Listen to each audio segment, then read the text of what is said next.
제부, 지금 미정이한테 화내는 거야? 처형, 그게 아니고요. 아니, 내가 진짜 열받았는데 미정이 생각해서 참으려고 했거든? 근데 안 되겠네. 지금 때가 어느 땐데 며느리라고 친정 식구랑 한 약속은 무시하고 시할머니 뵈러 가야 하는 거야? 그게 맞아? 그게 아니라 아니긴 뭐가 아니야. 거짓말할 수밖에 없게 해놓고는 왜 애를 잡아? 그것도 우리가 집에 와 있는데도 말이야. 처가 식구들은 우스운 거야, 뭐야? 오늘 이야기 속 주인공은 60세 문성애 씨입니다. 그리고 그녀의 아들과 며느리, 사돈 가족들에 대한 이야기이죠. 문 씨는 어디선가 딸 많은 집에 아들 장가 보내지 말라는 소리를 들은 적이 있었습니다. 출처는 모르겠지만 한두 번 들었던 말은 아니었습니다. 그리고 문 씨는 그 말이 전적으로 맞다고 생각했습니다. 물론 아닌 경우도 많겠지만 적어도 문 씨에게 있어서는 100% 맞는 말이었습니다. 주변을 보아도 딸이 많은 집은 화목했습니다. 딸들을 중심으로 가족들이 똘똘 뭉치곤 했습니다. 그런데 그런 딸이 셋이라면 그것도 아들 하나 없이 말이죠. 그런 가족이 문 씨의 사돈네였습니다. 세 자매 중 막내가 문 씨의 며느리였습니다. 세 자매의 우애가 얼마나 깊던지 문 씨는 그걸 장점이라고만 생각했습니다. 하지만 결코 문 씨의 아들에게는 좋은 일이 아니었습니다. 아들은 사돈네에서 사사건건 다른 사위들과 비교당했고 결혼 준비 비용이나 예물 목록도 다른 자매들에게 맞춰야 했습니다. 그리고 무슨 가족 행사가 그리 많은지 항상 처가에 가 있는 아들은 문 씨와 5분 거리에 살고 있었지만 콧배기를 보기가 힘들었습니다. 반대로 문 씨 가족에게 일이 있을 때는 이 핑계 저 핑계 대까며 참석하지 않으려는 며느리도 얄미웠습니다. 결국 아들네 집 옆으로 줄줄이 이사까지 온다는 말에 대책을 강구해야 했습니다. 아들만의 문제가 아니라 문 씨의 집까지 날아갈 지경이니 말이죠. 문 씨는 아들 하나, 딸 하나가 있었습니다. 연년생인데도 남매라 그런지 가족으로서 서로를 사랑하긴 하지만 서로 죽고 못 사는 관계는 아니었습니다. 둘째인 딸이 먼저 결혼해서 문 씨 부부와 1시간 정도 떨어진 곳에 살고 있었습니다. 그리고 첫째인 아들도 진작 취직하며 따로 나가 살고 있었죠. 그저 서로가 잘 살고 있겠거니 생각하며 명절 때나 가끔 만날 뿐이었습니다. 그런데 아들을 결혼시키고 나니 그렇지 않는 형제들도 있구나 싶었습니다. 2년 전 문 씨는 아들을 결혼시켰습니다. 미리 알고는 있었지만 상견례 자리에서는 조금 신기한 기분이 들었습니다.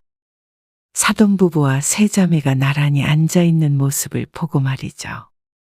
여자들 사이에 외롭게 앉아있던 바깥 사돈을 보고는 속으로 웃음을 짓기도 했습니다. 이렇게 세 자매가 너무 보기가 좋네요. 그렇죠? 아들 없어도 하나도 안 부러워요. 그러실 것 같아요. 든든하기도 할 것 같고요. 그럼요. 다 엄마 마음을 잘 헤아려 주니까 그러려고 그런 건 아니지만 딸만 낳길 잘한 것 같기도 해요. 아들들은 속썩이잖아요. 아, 아무래도 딸이 더 부드럽긴 하죠? 어머, 그럼요. 우리 집 보물들이에요. 안사돈은 딸들이 참 자랑스러운 것 같았습니다. 흐뭇하게 딸들을 바라보는데 그 눈빛이 반짝반짝 빛났습니다. 문 씨는 그게 보기 좋다고 생각했습니다. 가족 간의 애정이 보여서 우리 아들도 화목한 집의 일원이 되는구나 싶었습니다. 저희는 아들 하나, 딸 하나라 그렇게 막 친근하지는 않은 것 같아요. 아무래도 그렇겠죠. 그런데 박서방이 저희 집에 장가들면 사위가 셋이라 형제도 생기는 거나 마찬가지예요. 너무 좋겠죠.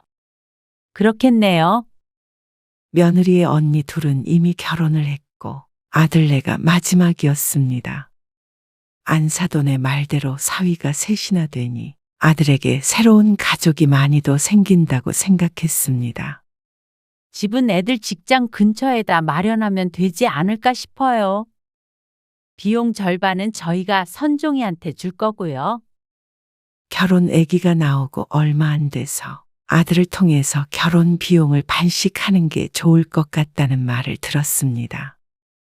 그래서 그 얘기를 꺼냈더니 사돈이 다른 말을 했습니다. 반반이요? 아, 그래도 그건 좀. 그 말에 문 씨가 당황해서 아들을 쳐다보았는데 아들도 금시초문이라는 표정이었습니다. 안 그래도 저도 듣기는 했어요.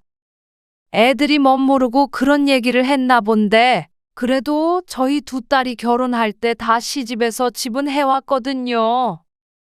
아, 그런가요? 네.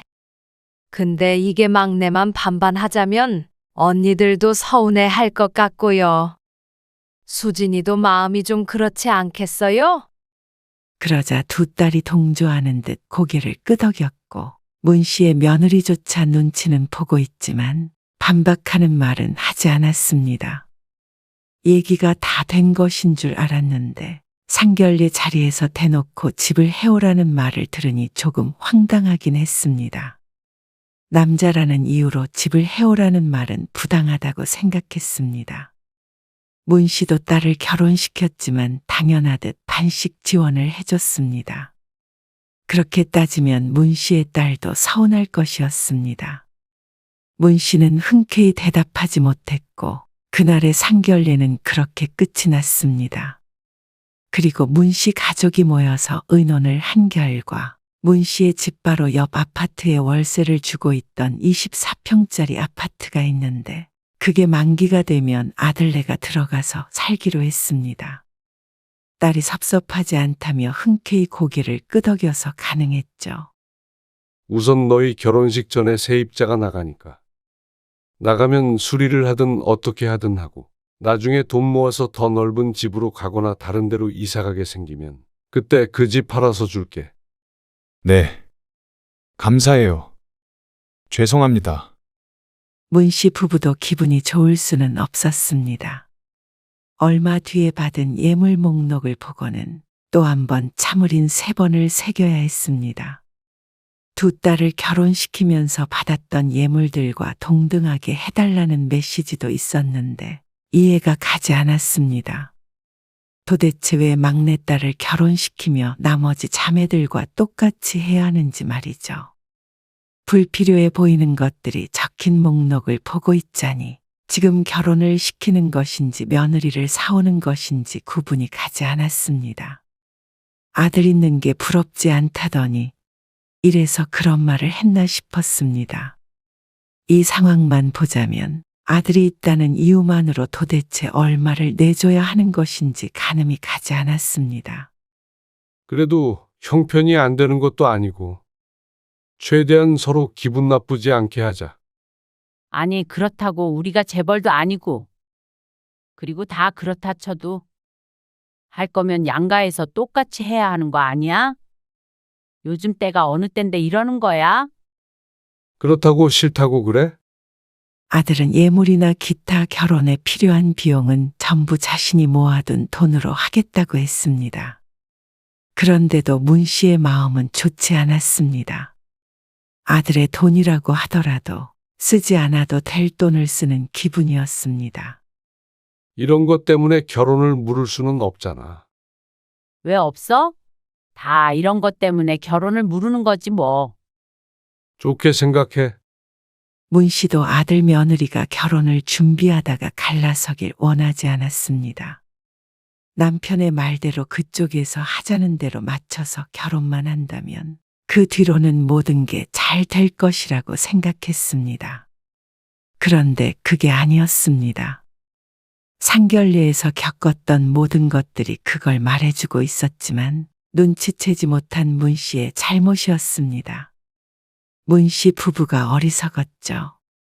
선종아, 내일 토요일인데 저녁에 너희 집에 가도 돼? 리모델링 한 것도 좀 보고 오랜만에 만나서 밥 한 끼 먹으면 어떨까 하는데 내일 황서방이랑 수진이도 온대. 아, 수진이랑 전함이? 근데 어쩌죠? 왜? 약속 있니? 지금 처형들이 와 있어서요. 아, 사돈이? 네, 둘째 사돈은 멀리서 산다고 하지 않았어? 엄청 멀지는 않고요. 그래도 1시간은 넘게 걸리죠. 무슨 날인가 보지? 그건 아니고요. 자매끼리 뭉치기로 했다네요. 일요일에 돌아간대요.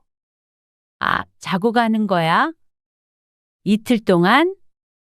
네, 그럼 어쩔 수 없지. 그러면 다음 주는 돼. 수진이도 다음 주에 오라고 할게. 네. 그게 좋을 것 같아요. 문 씨가 아들과 통화를 마쳤습니다. 그러자 남편이 실망한 눈치였습니다. 안 된대. 근데 지난번에도 사돈 식구들 와 있다고 그러지 않았나? 그렇지? 사이 좋아 보이더니 결혼하고 나서도 여전하네. 엎어지면 코 닿은 데 사는데 아들 얼굴 보기 참 힘드네. 남편의 말에 문 씨가 웃어넘겼습니다. 그리고 그 다음 주 약속한 날이 되었을 때 금요일 저녁에 아들에게서 전화가 왔습니다. 내일 약속이요. 좀 미뤄야 될 것 같아요. 이미 한 차례 미룬 약속인데 또다시 미뤄야 한다는 말에 의아해하며 문 씨가 물었습니다. 무슨 일인데? 처가에 좀 가야 될 것 같아서요. 사돈네? 왜? 갑작스럽게 처가에 가야 한다기에 문 씨는 무슨 일이라도 생긴 줄 알았습니다. 1달 뒤에 장인어른 생신이시거든요. 그래서 다 같이 모여서 무슨 회의를 해야 된다고 하던데요. 회의? 아, 환갑이신가? 아니요.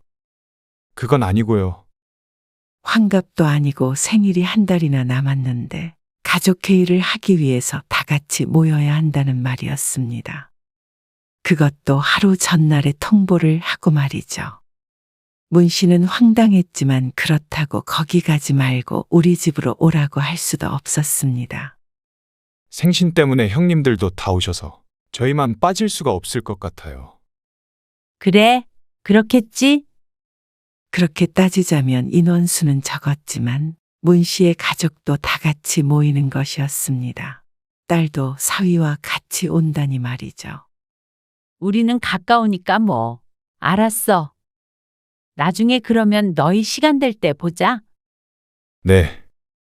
수진이 오라고 해서 맛있는 것도 드시고 그러세요. 알았으니까 걱정 말고 다녀와. 딸이 결혼했을 때는 이런 일이 없었습니다. 1년에 딸내 부부를 보는 날이 그리 많지는 않았기 때문이었습니다. 가까이 사는 것도 아니었고 일하느라 바빠서 딸이 시집에도 거의 가질 못하는 걸 알고 있어서 불만은 없었습니다. 그런데 아들네와는 이렇게 가까이 사는데 오히려 훨씬 먼 처가만 들락날락하니 아무리 맘 편히 생각하려고 해도 섭섭한 감정이 드는 것은 어쩔 수 없었죠. 그리고 얼마 뒤 아들이 결혼하고 첫 명절이 되었을 때 아들이 며느리와 함께 전날 저녁에 찾아왔습니다. 차 안 막혔지? 남편이 썰렁한 농담을 하자 아들이 웃었습니다. 천천히 왔는데도 5분 거리네요. 아파트 후문으로 가면 걸어서 5분이면 서로의 집에 도착할 수 있었습니다.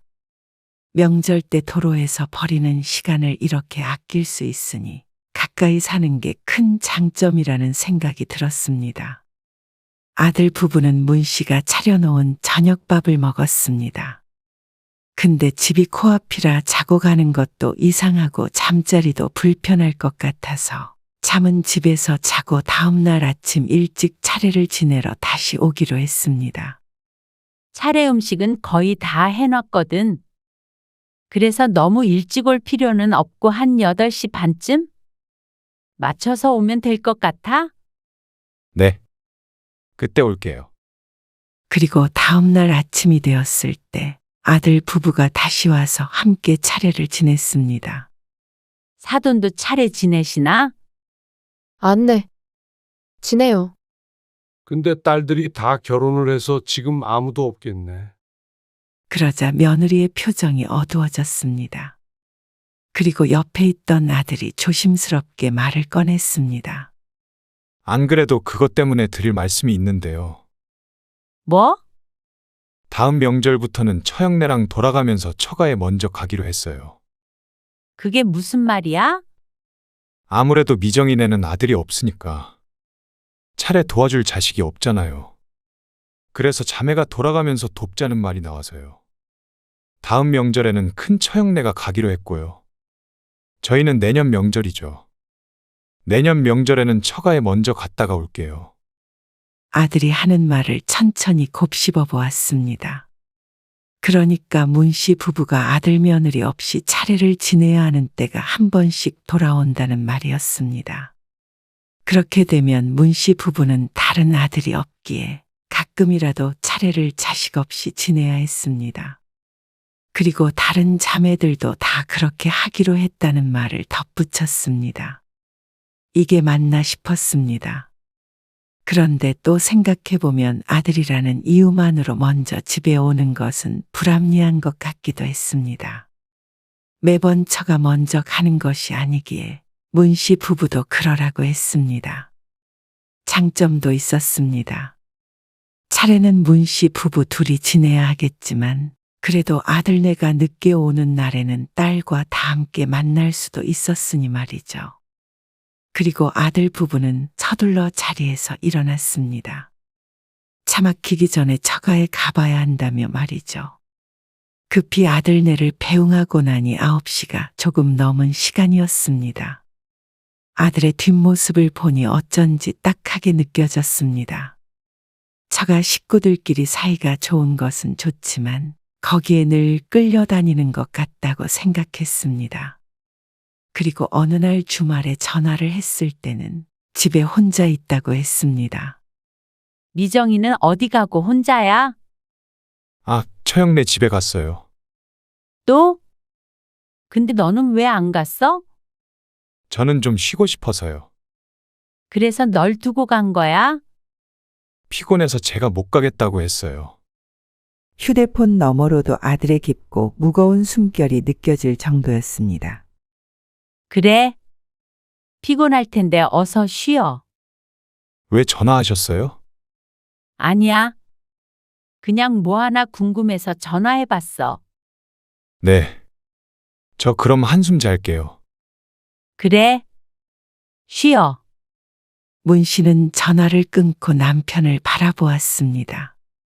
10분 전 딸이 지난번에 어그러졌던 방문을 언제쯤 다시 하면 좋겠냐고 남편에게 전화를 했습니다.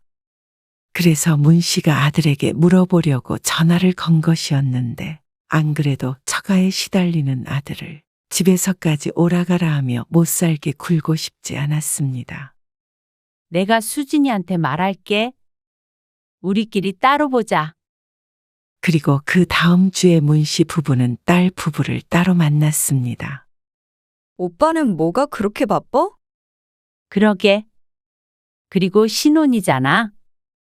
아니, 전해줄 소식이 있어서 만나자고 했지. 나도 바쁘긴 바빠. 무슨 소식? 나 아이 생겼어. 딸의 말에 문 씨가 크게 기뻐했습니다.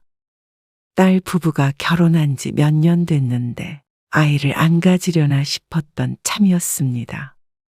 어쩐지 평소에는 며느리와 사위 둘 다 바빠서 자주 보지 못했는데 꾸준히 연락해서 약속을 잡으려 한다 싶었습니다. 너무 잘 됐다. 오빠도 같이 있을 때 말해주려고 했어. 그러더니 딸이 한숨을 쉬었습니다. 솔직히 오빠 결혼하면 나도 언니 생기나 싶어서 좋아했는데? 있던 오빠도 없어진 것 같네. 딸의 푸념에 문 씨도 알만하다는 듯한 미소를 지었습니다. 말로 표현을 하진 않았지만 딸과 생각이 비슷했습니다. 지난번에 새언니한테 연락했더니 답장도 안 하더라고. 그러다가 거의 일주일쯤 뒤에 연락 와서 바빴다고 그러고 내가 답장 보내니까 또 연락 없어. 어머, 그래? 일하느라 바빴나 보지. 한두 번이면 나도 그러려니 하지. 우리 시댁에서 사과 2박스 보내주셔서 그거 오빠네 1박스 주려고 했는데 아무튼간 그 뒤로는 나도 연락 안 해. 참 씁쓸했습니다. 여전히 아들네 집을 들락날락 거리는 사돈네를 알고 한 달에 적어도 2번은 처가에 가는 아들을 아는데 어떻게 그쪽이랑만 교류를 하고 문씨 가족은 이렇게 뒷전인가 싶었습니다. 한번 얼굴 보는 일도 힘드니 말이죠. 아들도 쉬라고 안 부르기는 했지만 서운한 마음이 들었습니다.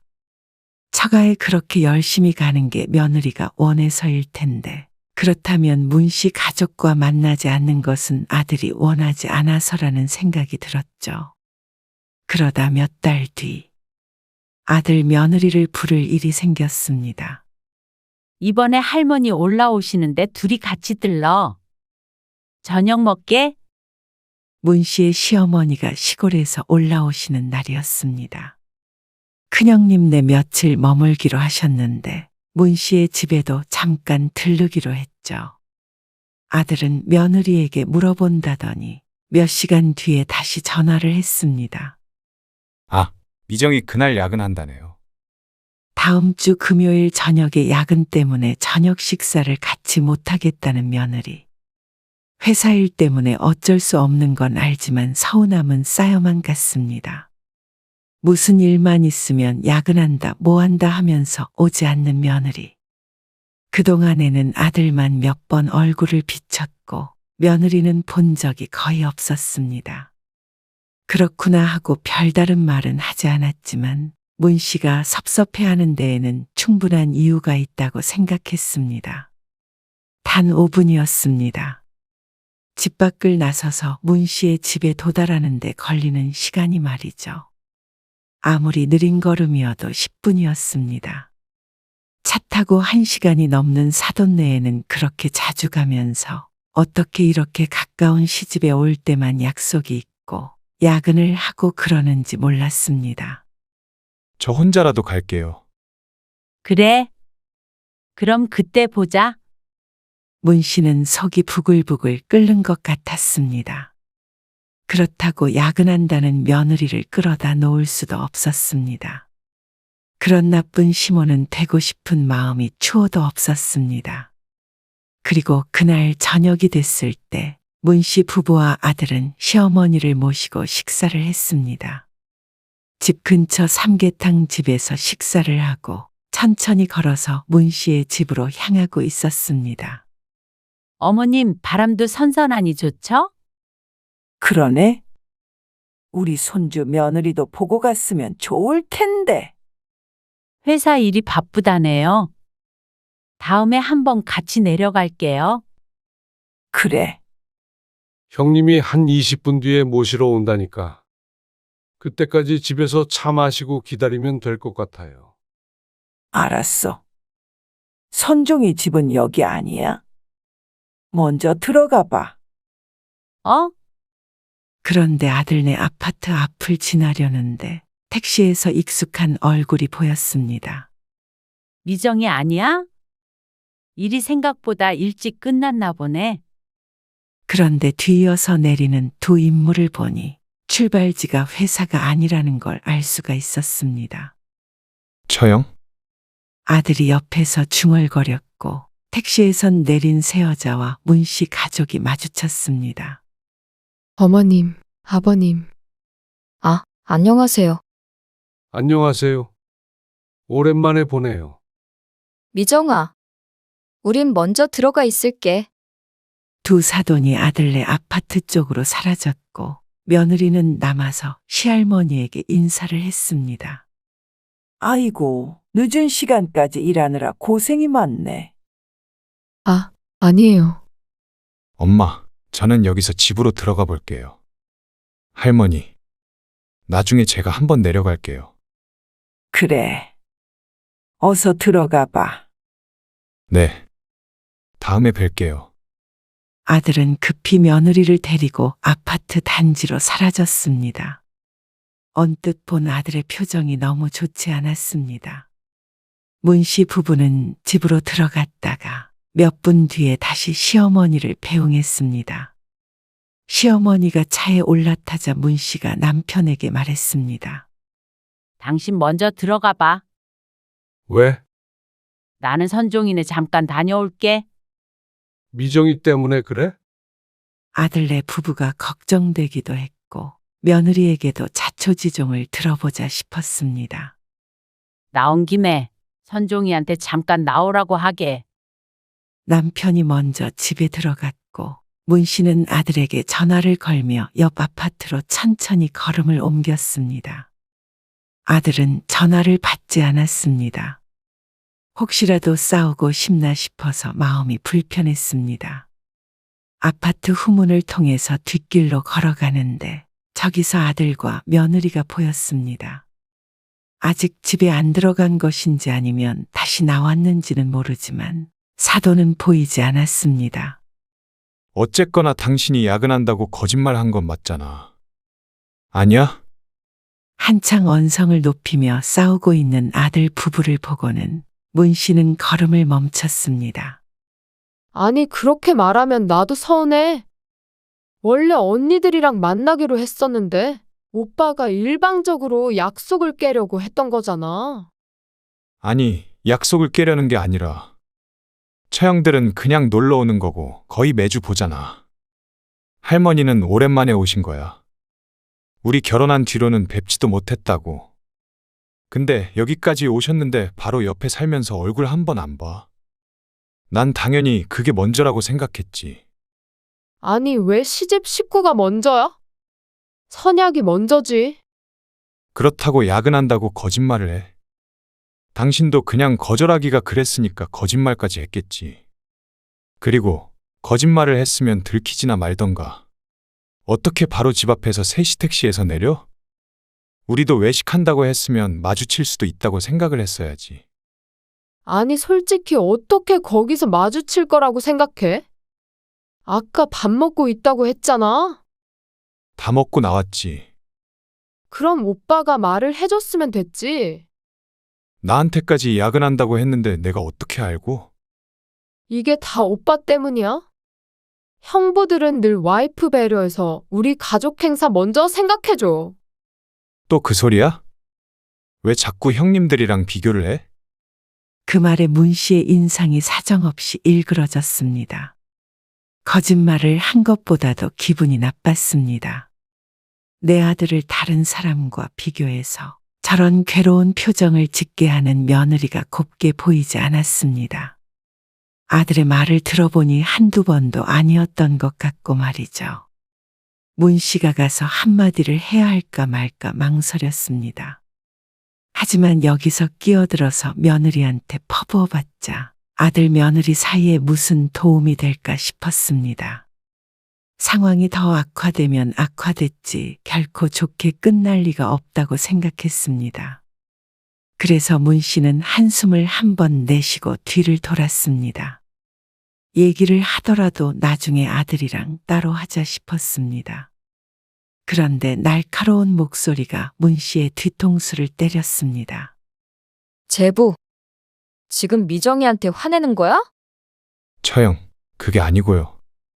아니, 내가 진짜 열받았는데 미정이 생각해서 참으려고 했거든? 근데 안 되겠네. 지금 때가 어느 땐데 며느리라고 친정 식구랑 한 약속은 무시하고 시할머니 뵈러 가야 하는 거야? 그게 맞아? 그게 아니라 아니긴 뭐가 아니야. 거짓말할 수밖에 없게 해놓고는 왜 애를 잡아? 그것도 우리가 집에 와 있는데도 말이야. 처가 식구들은 우스운 거야, 뭐야? 그러면서 여자들이 아들을 몰아세웠습니다. 그러자 아들의 입에서 결국 사과하는 말이 나왔습니다. 그리고 다 같이 문 씨의 시야에서 사라졌습니다. 열불이 나서 그날은 밤을 꼴딱 새웠습니다. 그리고 다음날 오후에 아들에게 전화해서 물어봤지만 별일 없다는 말만 했습니다. 아들은 그런 다툼을 숨기고 싶어하는 눈치였죠. 그래서 문 씨도 모르는 척할 수밖에 없었습니다. 그리고 2달 뒤 며느리의 큰언니가 아파트 같은 동으로 이사를 했다는 말을 들었습니다. 그 말을 듣자마자 내 아들이 참으로 고달파지겠구나 생각했습니다. 아무튼 극성맞은 사람들이었습니다. 근데 자기가 이사를 오겠다는데 누구에게도 막을 명분은 없었습니다. 그 뒤로는 문 씨가 예상했던 대로였습니다. 사돈네 식구들이 수시로 드나들기 시작했고 아들에게 자유시간은 없어 보였습니다. 어쩌다 전화를 할 때면 늘 전화 넘어가 여자들 목소리로 시끌시끌했죠. 어떻게 저렇게 처가 식구 종노릇을 하나 혀를 찾다가도 그래 결혼했으면 어찌됐건 알아서 하겠지 싶기도 했습니다. 그러다 어느 날 문 씨의 생일이었습니다. 오랜만에 며느리까지 다 함께 자리에 모였습니다. 그런데 갑자기 건너편에 앉아있던 며느리가 아들의 옆구리를 쿡쿡 찌르는 게 보였습니다. 그리고 아들은 그걸 느끼지 못한다는 듯이 반응을 하지 않았습니다. 며느리의 표정은 점점 나빠졌습니다. 식사 자리가 끝날 때까지 그러다가 다들 집으로 돌아갔습니다. 다음 날 아침 일찍 아들에게서 전화가 왔습니다. 그리고 하는 말이 너무나도 황당했습니다.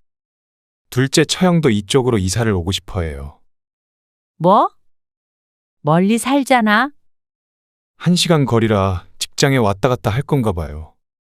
아니, 이 동네 뭐가 볼 게 있다고 그렇게까지 해? 그냥 자매들끼리 가까운 데 살고 싶다고요. 근데 지금 경제적으로 여유가 없어서 저희한테 좀 보태달라고 하시더라고요. 장모님이. 뭐? 큰 처형도 최근에 이사해서 여유가 없다고. 저희도 그렇다고 하니까 이 아파트로 대출을 좀 받아서 달라고 했어요. 그게 말이 되니? 그리고 그 집 아빠 명의인데. 네. 그래서 이참에 명의도 바꾸라고. 그래서 너도 그렇게 해달라고 전화한 거야. 아니요. 안 된다고 했어요. 근데 또 말이 나올 것 같아서 알고 계시라고 전화드린 거예요. 미정이가 그런 기색 보여도 놀라지 마시라고요. 문 씨는 아들이 참 바보 같기도 하고 짠하기도 했습니다. 어쨌거나 안 된다고 했으니 그건 다행이라고 생각했습니다. 명의를 미리 주지 않은 게 천만 다행이었죠. 그러다가 한 달 뒤 며느리의 둘째 언니가 이사 왔다는 말을 들었습니다. 혹시나 해서 아들에게 물어봐더니 아들이 보태준 것은 아니라기에 안심을 했습니다. 그런데 어느 날 아들이 말도 없이 문 씨의 집을 찾아왔습니다. 그것도 짐을 싸들고 말이죠. 이게 무슨 일이야? 너희 싸웠어? 그러자 아들이 들려주는 이야기가 너무 충격적이었습니다. 모든 돈 관리는 며느리가 하고 아들은 월급을 받으면 전부 며느리에게 줬다고 했습니다. 그런데 며느리가 7천만 원을 언니가 집을 사는데 보탰다는 말이었습니다. 그것도 문 씨의 아들과는 상의도 없이 말이죠. 정말? 정신이 나간 거 아니니? 그러자 아들이 말없이 고개를 떨구었습니다. 참 너무한다 싶었습니다. 그렇다면 아들에게 비밀로 하고 돈을 줘놓고서는 그것도 모르는 아들을 잘도 끌고 다녔다 싶었습니다. 얼마나 물러봤으면 그랬나 싶었죠. 이혼하려고요. 아들이 괴로운 듯이 말을 내뱉었습니다. 그 목소리에서 그간의 고통과 번뇌가 느껴졌습니다. 평소에도 조용하고 혼자 있는 것을 좋아하던 아들이 고생이 많았던 것 같았습니다. 그래도 며느리와 잘 지내보려고 했던 것 같은데 이제는 며느리를 신뢰할 수 없다고 말했습니다. 이혼한다면서 자기 집 놔두고 짐을 싸들고 온 아들이 바보였습니다. 그런데 그런 바보가 문 씨의 아들이니 어쩔 수가 없었습니다. 그래서 문 씨가 며느리에게 문자 메시지를 남겼습니다. 내 집을 비워달라고 말이죠. 그러자 전화가 마구 울렸습니다. 문 씨가 전화를 받지 않자 며느리와 사돈네가 우르르 몰려왔습니다. 초인종을 누르는 새 여자를 문 씨가 기가 막히게 쳐다보았습니다. 이러려고 똘똘 뭉쳐 사나 하는 생각이 들었습니다. 자신이 보아도 이렇게 기가 질리는데 아들은 오죽했겠나 싶었죠. 그리고 내가 아들을 너무 유약하게 키운 것이 아닌가 싶어 후회가 됐습니다. 아니, 너무하신 거 아니에요? 때가 어느 때인데 집 가지고 며느리를 괴롭히세요? 때가 어느 때라도 내 집 내가 다시 받아가겠다는데 그걸 누구 허락을 받아야 하나요? 그래도 갑자기 그렇게 통보하시는 건 아니죠. 갑자기고 천천히고 뭐가 중요한가요? 저희는 제 동생이 이런 취급받으면서 결혼 생활하는 거 못 봐요.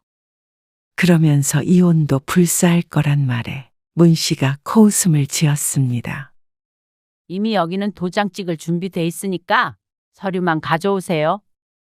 그러자 며느리의 표정이 달라졌습니다.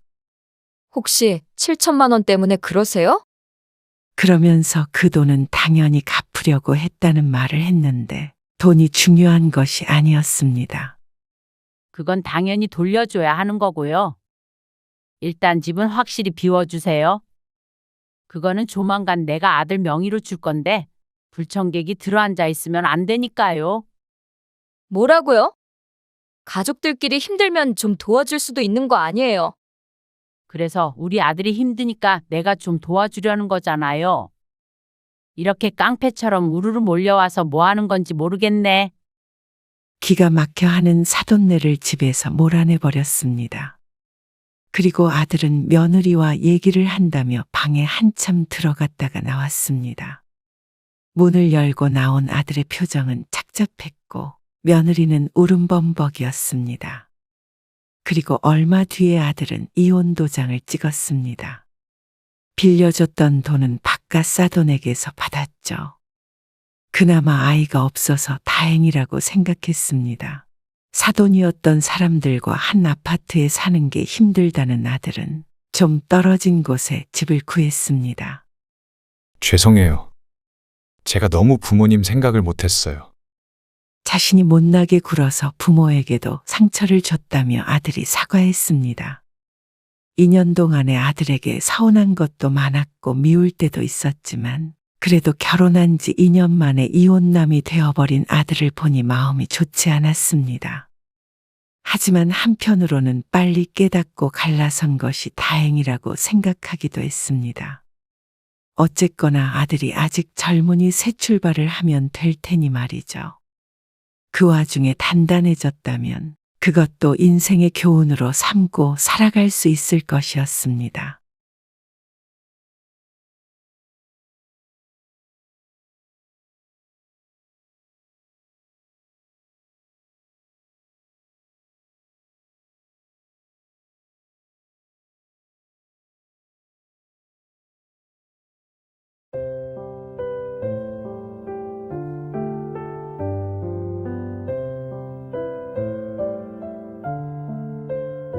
나중에 나 죽으면 너희는 그럼 한 푼도 없어. 그래도 후회 안 하냐? 네. 안 해요. 여보, 당신도 그게 말도 안 되는 협박이라는 거 알지? 씨알도 안 먹히는 말로 평생 사람 공짜로 부려먹으려고 해? 지내고 싶은 사람들끼리 알아서 지내세요. 나라고 뭐 지내고 싶어서 지내나. 해야 하는 거니까 그렇지. 그러니까 해야 되는 사람들끼리 하라고. 아, 당신이 그러니까 아들놈도 나중에 제사 안 지내겠다고 그 난리잖아. 또다시 나 그 집에 끌고 가서 일 시켜봐. 내년엔 내 제사도 같이 지내게 될 거야. 오늘 이야기 속 주인공은 58세 양미선 씨입니다. 그리고 그녀의 남편과 시집에 관한 이야기이죠. 양 씨는 제사나 차례라면 지긋지긋했습니다. 아니 넌덜머리가 났습니다. 솔직한 심정으로는 이미 죽은 조상들에게 차례상 거하게 차려서 뭐하나 싶었습니다. 결국엔 산 사람이 먹거나 전부 음식물 쓰레기통으로 들어갈 것을 말이죠. 그런데 참 모순적이게도 양 씨는 30년 가까이 시집 제사를 도맡아 지냈습니다. 이씨 집안의 맏며느리로 들어가면서 당연하다는 듯 그렇게 되었습니다. 그리고 하늘이 두 쪽 나도 제사는 참석을 해야 했습니다. 아니, 참석만이 아니라 지금에 이르러서는 대부분 음식을 양씨 혼자 한다고 해도 과언이 아니었습니다. 시어머니는 이미 80세가 훌쩍 넘으셨으니 이젠 제사를 물려받으라는 말에 양씨는 뒤로 넘어갈 지경이었습니다. 그리고 실제로도 그럴 가능성이 있는 것이 양씨는 암으로 수술한 지 반년이 채 되지 않은 상태였습니다. 며느리가 아파서 누워 있어도 누구 하나 건강을 걱정하는 사람은 없고 우리 일꾼이 일을 제대로 할까 못할까만 걱정하는 시집 식구들. 그리고 그걸 방관하는 남의 편. 양씨는 살기 위해서라도 이 집안을 뒤집어 엎고 나와야 했습니다.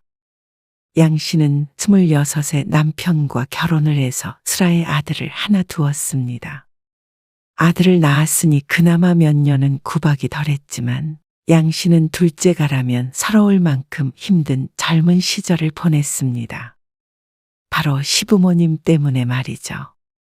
남편은 가장으로서는 나쁘지 않은 사람이었지만 시집 일만 개입이 되면 둘도 없는 효자가 되었습니다. 아내를 위해 부모에게 반항을 한다는 건 상상도 할 수 없었던 사람이었죠. 그러니 모진 시집살이에도 방패막이가 되어줄 순 없었습니다. 결혼하고 10년 뒤에 시아버지가 돌아가셨습니다. 그래서 기제사 3번의 명절의 차례를 2번 지내니 거의 2달에 1번 꼴로는 알아 누워야 했습니다. 만약 거기서 끝났다면 덜 불행했겠지만 그 외에도 무슨 가족 행사가 그렇게 많은지 한 달에 1~2번 꼴로는 꼭 시집에 가야 했습니다. 그러고는 얼굴도 모르는 친척들의 밥상을 차리고 수발을 들었죠. 물론 이 문제로 남편과는 수도 없이 싸워야 했습니다. 시부모님이 무서워 말은 못하니 시집에만 다녀오면 남편과 다투는 것이었죠. 당신이 좀 이해를 해줘라. 시골 분들이라 그게 당연한데 어떻게 자식이 돼서 그러지 말라고 그래. 늘 하는 것도 아니고 어쩌다 한 번이잖아. 어쩌다 한 번? 그러면 당신은 왜 아무것도 안 하고 누워만 있는 거야? 지난번에 어머니한테 그렇게 혼나고도 그런 소리를 해. 남편의 말에 양씨는 기가 막혔지만 남편이 무슨 말은 하는지는 알았습니다. 양씨의 눈치에 못 이겨 남편이 밥상에 행주질을 하려는 순간 바가지 깨지는 소리가 났으니 말이죠. 너는 어떻게 된 애가 남편을 부려먹어? 아, 어머니. 그게 아니고요. 내가 이 꼴을 보려고 살아야 되냐? 눈앞에 강물이 있다면 당장이라도 뛰어들 기세로 소리치는 시어머니 때문에 집안이 발칵 뒤집히고 말았습니다. 이렇게 살아서 뭐하냐며 통곡을 해대는 통에 양씨가 졸지에 천하의 몹쓸 며느리가 되었습니다. 당시엔 시아버지가 살아계셨던 때라 행주질 한 번에 양씨는 대역죄인이 되어버렸죠. 죄송해요. 제가 생각이 짧았어요. 당신도 얼른 잘못했다고 말씀드려.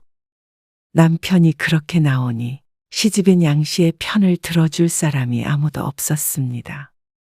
차라리 동서라도 있으면 나았을 텐데 하나 있는 남동생은 결혼할 생각이 없는 노총각이었고 그 뒤로는 여동생만 줄줄이 셋이었습니다. 그러니 양씨만 잡고 마는 것이었죠. 그 뒤로는 남편은 도와주는 신용도 하지 않았습니다. 두 눈 시퍼렇게 뜨고 감시하는 시부모님 때문도 있었고 남편도 돕지 않는 편이 편했겠거니 생각했습니다. 그렇게 수십 년이 흘렀습니다. 여보, 준비 다 했어? 다 챙긴 것 같은데. 양복도 챙겨야지. 양복? 그저께 말했잖아. 양복 찾아오라고. 아. 바로 찾아온다고 했잖아. 안 찾아왔어? 아, 깜빡했네. 그럼 그때 뭐 했어? 양씨가 경악하며 물었습니다. 아침 일찍 출발해야 하는데 세탁소에 맡겼던 양복이 없다는 말에 등줄기에 땀이 흐르는 것 같았죠. 얼른 전화해봐. 거기 문 빨리 닫는단 말이야. 잠시 통화를 하던 남편은 고개를 저었습니다. 오늘 문 닫았다네. 뭐? 그럼 어떡해?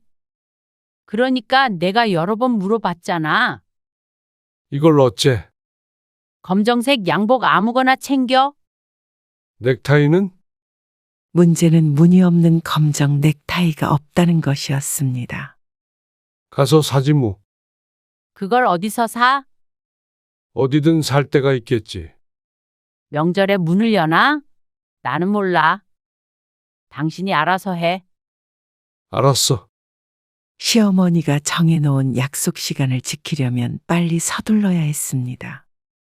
그래서 미리 챙겨둔 짐들만 들고 얼른 차에 탔습니다.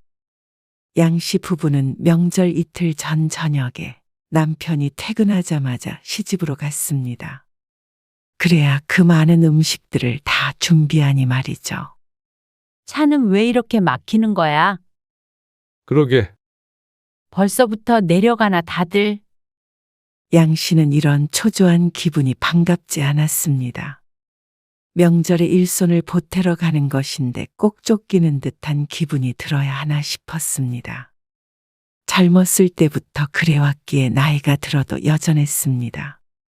조금 마음을 편히 가져도 되는데도 그게 잘 안 됐습니다.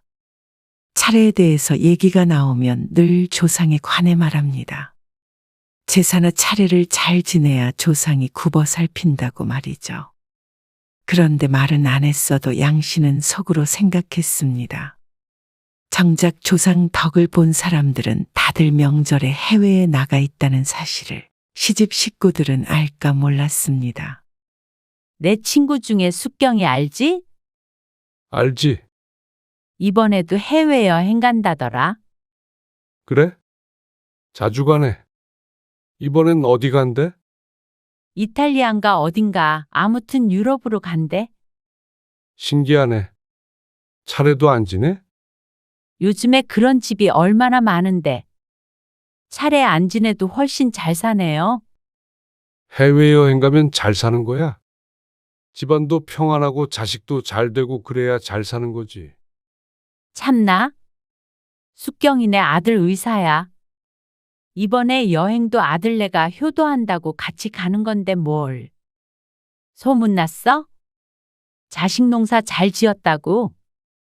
그러자 남편은 더는 반박할 말이 없는지 입을 다물었습니다. 남의 집과 비교할 마음은 없었지만 제사를 잘 지내야 조상 덕을 보다는 말이 진리는 아닌 것이 확실했죠. 차가 왜 이렇게 막히는 거야? 겨우 도착한 양 씨와 남편이 집 안으로 들어가자 시어머니의 호통이 들려왔습니다. 왜 이리 늦게 와? 아, 차가 막혔어요. 그러면 더 일찍 출발을 했어야지. 회사 끝나고 바로 온 거예요. 또 말대꾸 하지? 그러고 나서 한참을 서서 욕을 먹어야 했습니다. 얼른 와서 음식 준비해. 네. 식구가 아무리 많아도 왜 이틀 전부터 준비해야 하는지 양 씨는 알지 못했습니다. 그렇게 해도 남편의 직장 때문에 저녁 늦게나 도착하는데 말이죠. 그저 아들을 이틀 밤 재우고 싶은 시어머니의 욕심이었습니다. 음식을 여유 있게 준비한다고 해도 비는 시간에 양 씨가 마음 편히 쉴 수도 없는 노릇이기에 너무 불편하고 힘들었습니다. 시어머니는 감시자였고 양 씨는 노동자였습니다. 그리고 친척들을 포함하여 모든 남자들은 누리기만 하시는 사람들이었고 말이죠. 다음 날 남편이 외출했다가 넥타이를 사서 왔는데 또 하필이면 사온 넥타이에 줄무늬가 있어서 또 욕을 먹었습니다. 남편이 아닌 양 씨가 말이죠. 여자가 그런 걸 진작에 잘 챙겼어야지. 그걸 남자 보고 사오라고 그래. 참 못났다. 못났어. 그리고 그렇게 혼나는 양 씨를 힐끔 보고는 남편은 입만 다물고 있었습니다. 슬그머니 거실 소파에 앉아있던 시동생 옆에 앉았습니다. 이틀간 임금님 수락관에 상궁이 된 기분이었습니다. 아니, 상궁은 시어머니였고 양씨는 무술이었죠. 부엌에서 움직이는 건 이씨 성을 가지지 않은 며느리들 뿐이었습니다. 시어머니는 연로의 음식 준비에서는 손을 뗐고 자연스레 양씨만 분주히 음식 준비를 했습니다. 엄마, 이거 저으면 돼요? 양씨의 아들이 명절 전날 늦게 도착했습니다.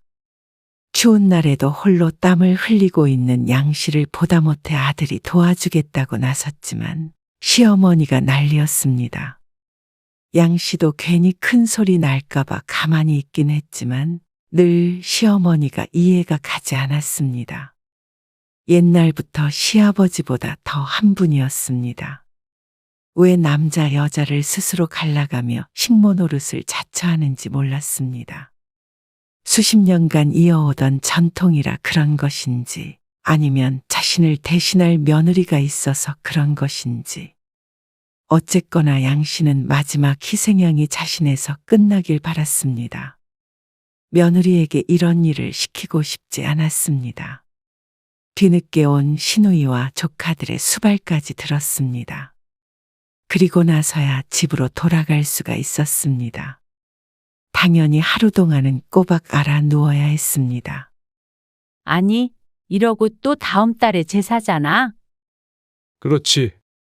당신은 이게 맞다고 생각해? 차례를 지내지 말던가? 아니면 제사를 합치던가? 시할머니, 시할아버지 제사도 여전히 따로 지내고 있고 시아버지 제사도 있었습니다. 명절로 끝날 수가 없었습니다. 여태 해오던 것이지만 양씨도 이제는 힘에 부쳤습니다. 시어머니도 음식에서 손을 놓은 지 오래였고 어째서인지 몰라도 방문하는 친척은 늘어만 가는 것 같았습니다. 그런데 돌아오는 대답은 역시나였습니다. 그동안 이런 말을 안 해본 것이 아니었기에 돌아올 말도 알고 있었죠. 어머니가 가만히 계시겠어? 당신이 강력하게 말을 안 하니까 그렇지?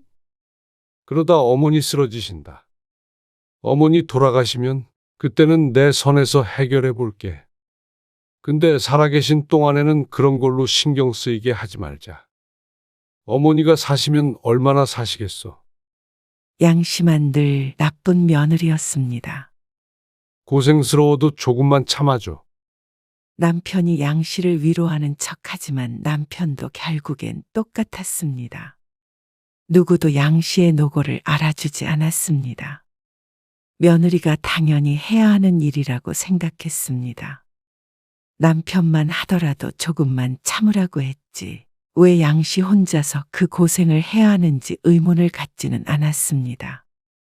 맏며느리니 받아들여야 한다고 생각했죠. 그러다 어느 날 양씨의 집을 방문한 아들과 결혼 얘기가 나왔습니다. 당장은 아니더라도 1, 2년 뒤에는 하겠죠.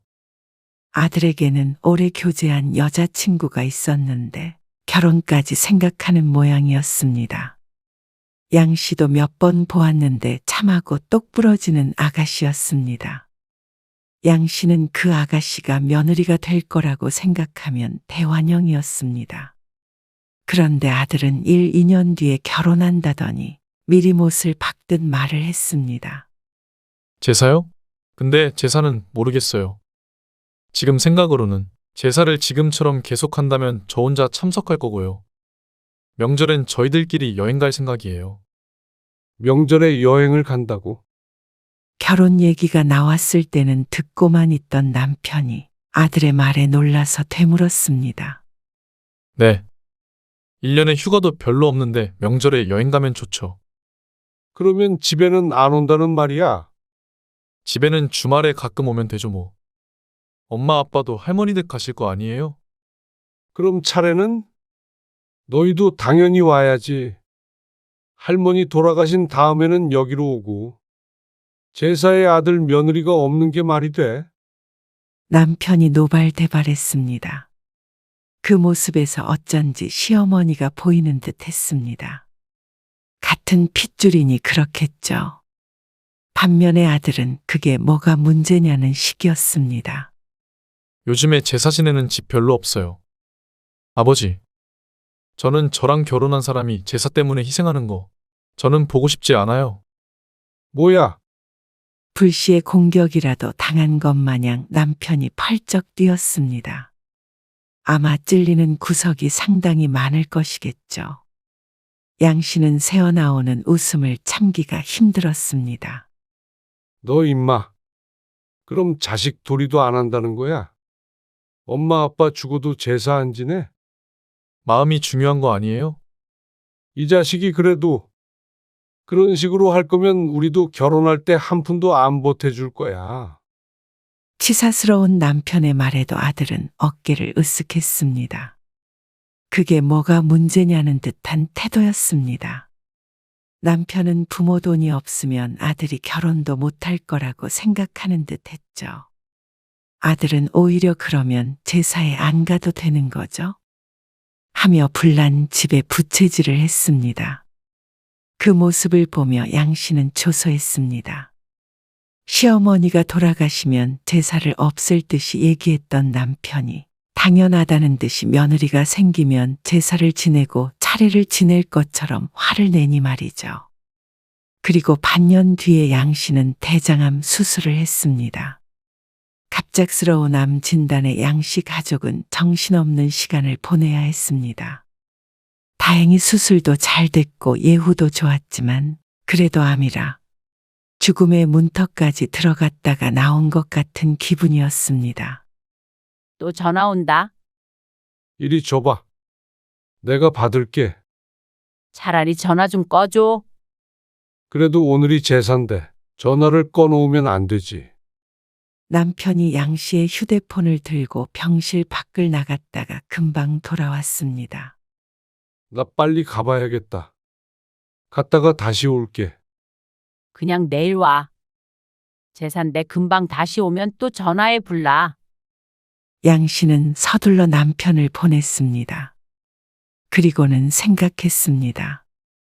그래도 암에 걸리니까 제사도 빠지고 좋다고 말이죠. 그런 생각을 하기가 무섭게 휴대폰이 또 울렸습니다. 신우이였습니다. 그리고 전화를 받았을 때는 시어머니한테 들었던 말을 똑같이 들어야 했습니다. 양 씨의 건강에 대해서는 그다지 궁금한 게 없는 것 같았고 그저 오늘 제사는 어쩌냐 하는 걱정이었습니다.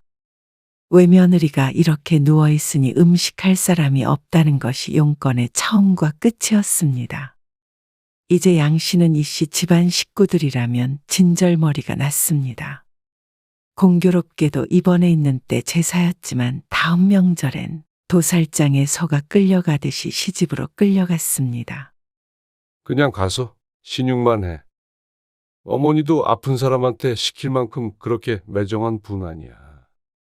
신용만 어떻게 해? 허공에 전이라도 붙여? 참석해서 이제 건강하다는 것도 보여주고 어쨌거나 얼굴은 비춰야 할 거 아니야. 지난번에도 못 갔잖아. 나 그러면 가서 아무것도 안 한다. 알았어. 그 말을 믿고 갔던 양 씨가 바보 등신이었습니다. 신용만 하라던 사람들은 다 어디 갔는지 몰랐습니다. 그래도 하던 사람이 해야지. 쟤들이 뭘 할 줄 안다고. 결국엔 하나 둘 양 씨에게 떠넘기더니 모두 손을 뗐습니다. 옆에서 잔소리하는 사람만 늘었습니다. 전도 작은 집에서 부쳐온다더니 달랑 세 종류만 부쳐와서 양 씨가 새로 더 준비해야 했습니다.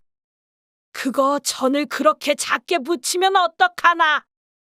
늘 이렇게 붙였어요. 아이고, 조상님들의 상을 잘 차려야 후손이 복을 받는 거야. 정성이 부족하니까 이 집 둘째 아들이 여적 장가도 못 갔잖냐? 작은 집 어르신이 와서는 음식하는데 이래저래 훈수를 두었습니다. 안 그래도 환장할 지경인데 이건 어떻고 저건 어떻고 하면서 조상님을 들먹거리니 양 씨도 듣고만 있기가 힘들었습니다. 명절 때만 되면 늘상 이 집 저 집 돌아다니며 잔소리하기로 유명한데 양 씨가 아팠던 것을 몰랐을 리 없는 사람이었습니다. 자손이 정성 들여서 차렸는데 그걸 부족하다고 복을 주네만에 하면 그게 조상인가요? 그런 조상한테는 제사밥 안 차려줘도 돼요? 밥 때문에 자손한테 해코지 하는 게 무슨 조상이에요? 그리고 도련님 장가 못 간 거는 못 갈만 하니까 못 간 거죠? 밥상이 무슨 죄예요? 상 차리는데 자꾸 시끄럽게 하지 마세요. 그러자 순간 온 집안에 정적이 흘렀습니다. 바늘 떨어지는 소리도 들릴 만큼 말이죠. 그리고 그 뒤는 말을 안 해도 뻔했습니다. 그걸 알고서도 참을 수가 없었습니다. 그게 지금 무슨 헛소리야? 시어머니는 거의 쓰러질 지경이었습니다.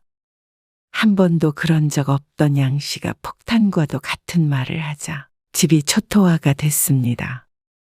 남편은 말렸고 시어머니는 악을 썼습니다.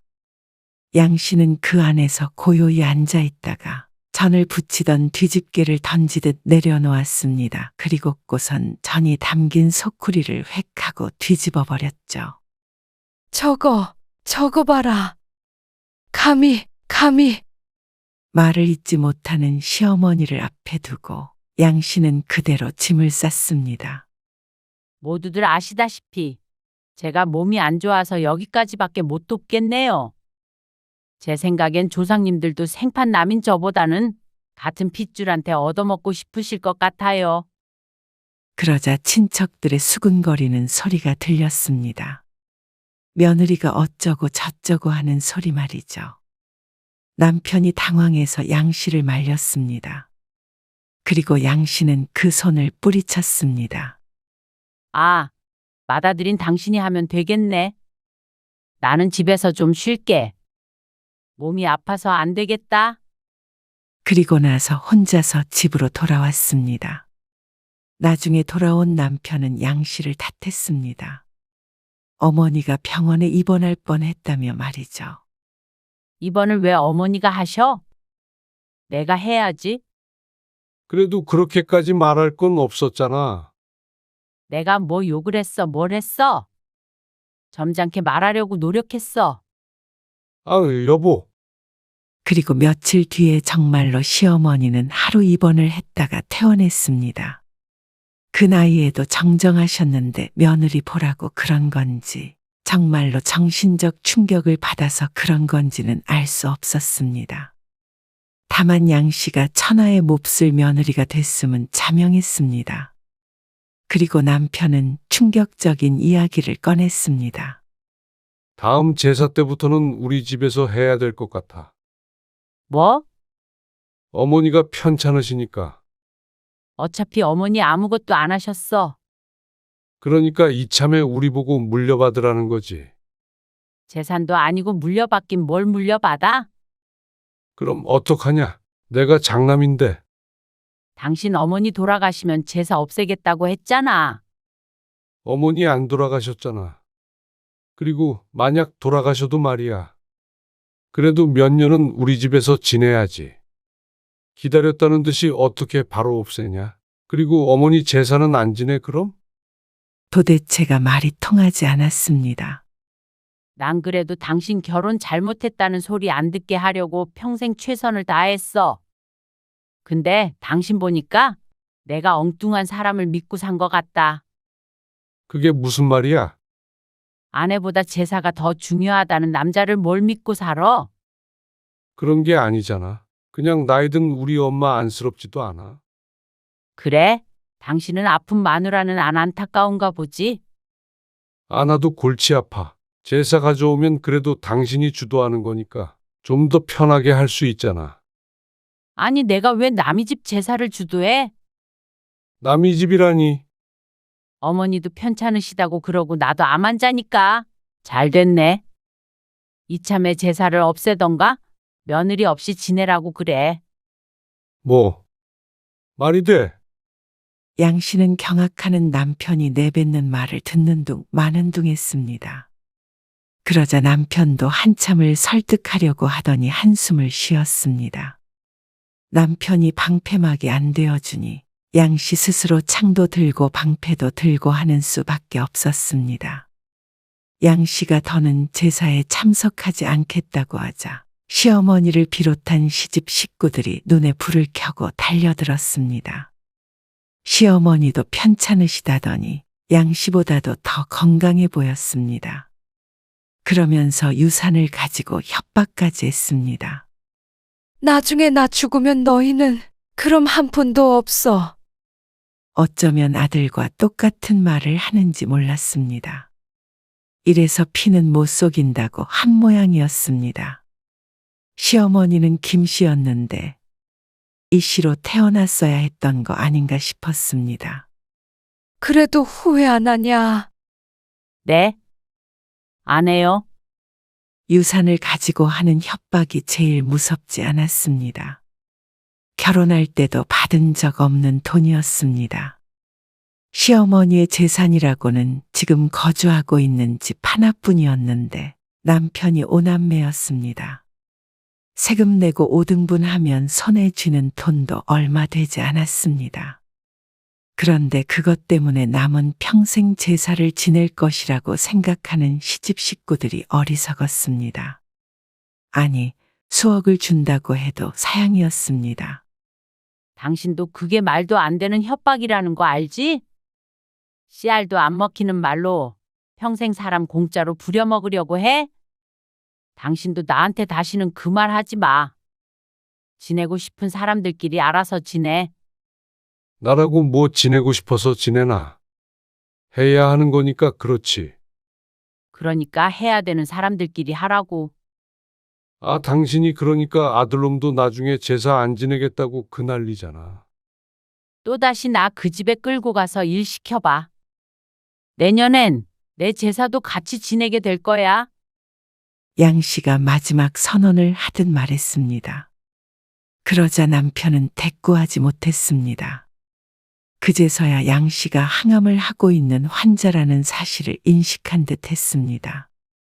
양 씨는 더는 말을 잇지 않았고 남편도 더는 설득하려 들지 않았습니다. 그리고 다음 제사가 되었을 때는 양 씨는 집에서 한 발자국도 나가지 않았습니다. 남편은 할 말이 많은 복잡한 얼굴로 양 씨를 바라보았지만 결국엔 혼자서 집을 나섰습니다. 그리고 다음 날 시누이에게서 장문의 메시지가 왔습니다. 제사상이 엉망이었다며 어머니가 또 쓰러지실 뻔했다고 말이죠. 누구 하나 제대로 나서서 하려는 사람이 없으니 알만했습니다. 참 이상했습니다. 그렇게 중요하다는 제사상을 며느리가 없으니 차리지 못한다는 게 말이죠. 그리고 그걸 며느리 탓을 하는 시집 식구들도 제정신이 아닌 것 같았습니다. 늘 그 사이에 껴서 동분서주하느라 몰랐지만 시집 식구들을 위해서 종노릇을 여태 해왔던 자신도 함께 정신이 나갔던 것 같았습니다. 그게 도리라고 생각했고 자식으로서 며느리로서 최선을 다하는 길이라고 생각했습니다. 나 하나 희생하면 집안이 조용할 거라고 생각했고 말이죠. 그러면서도 제사를 내 자식에게는 물려줄 수 없다고 내내 생각했던 것을 보면 그게 부당하다는 것은 충분히 알고 있었습니다. 내 처지를 바꾸려는 노력을 제대로 해보지 않은 자신의 잘못이었습니다. 남편이 못한다면 나라도 했어야 했던 일이었습니다. 내 삶을 누가 책임져 주는 것도 아닌데 너무나도 바보처럼 살았던 것 같았습니다. 남편이 지친 기색으로 양 씨에게 말했습니다. 그럼 제사 우리가 가져오고 어머니만 모시고 조촐하게 지내면 안 될까? 이렇게 타협이라도 하겠다는 듯이 말하는 것이 어이가 없었습니다. 처음부터 타협의 대상이 아니었습니다. 그렇게 해. 정말 반색하는 남편에게 양 씨가 말했습니다. 제사든 차례든 얼마든지 지내고 집안 사람들 다 초대하든 말든 알아서 해. 원하는 대로. 갑자기 왜 그래? 대신 그 순간부터 이 집에 나는 없을 거야. 그게 무슨 소리야? 이혼 서류에 도장 찍고 나서 당신 원하는 대로 해. 여보, 제사 때문에 이혼하는 사람이 어디 있어?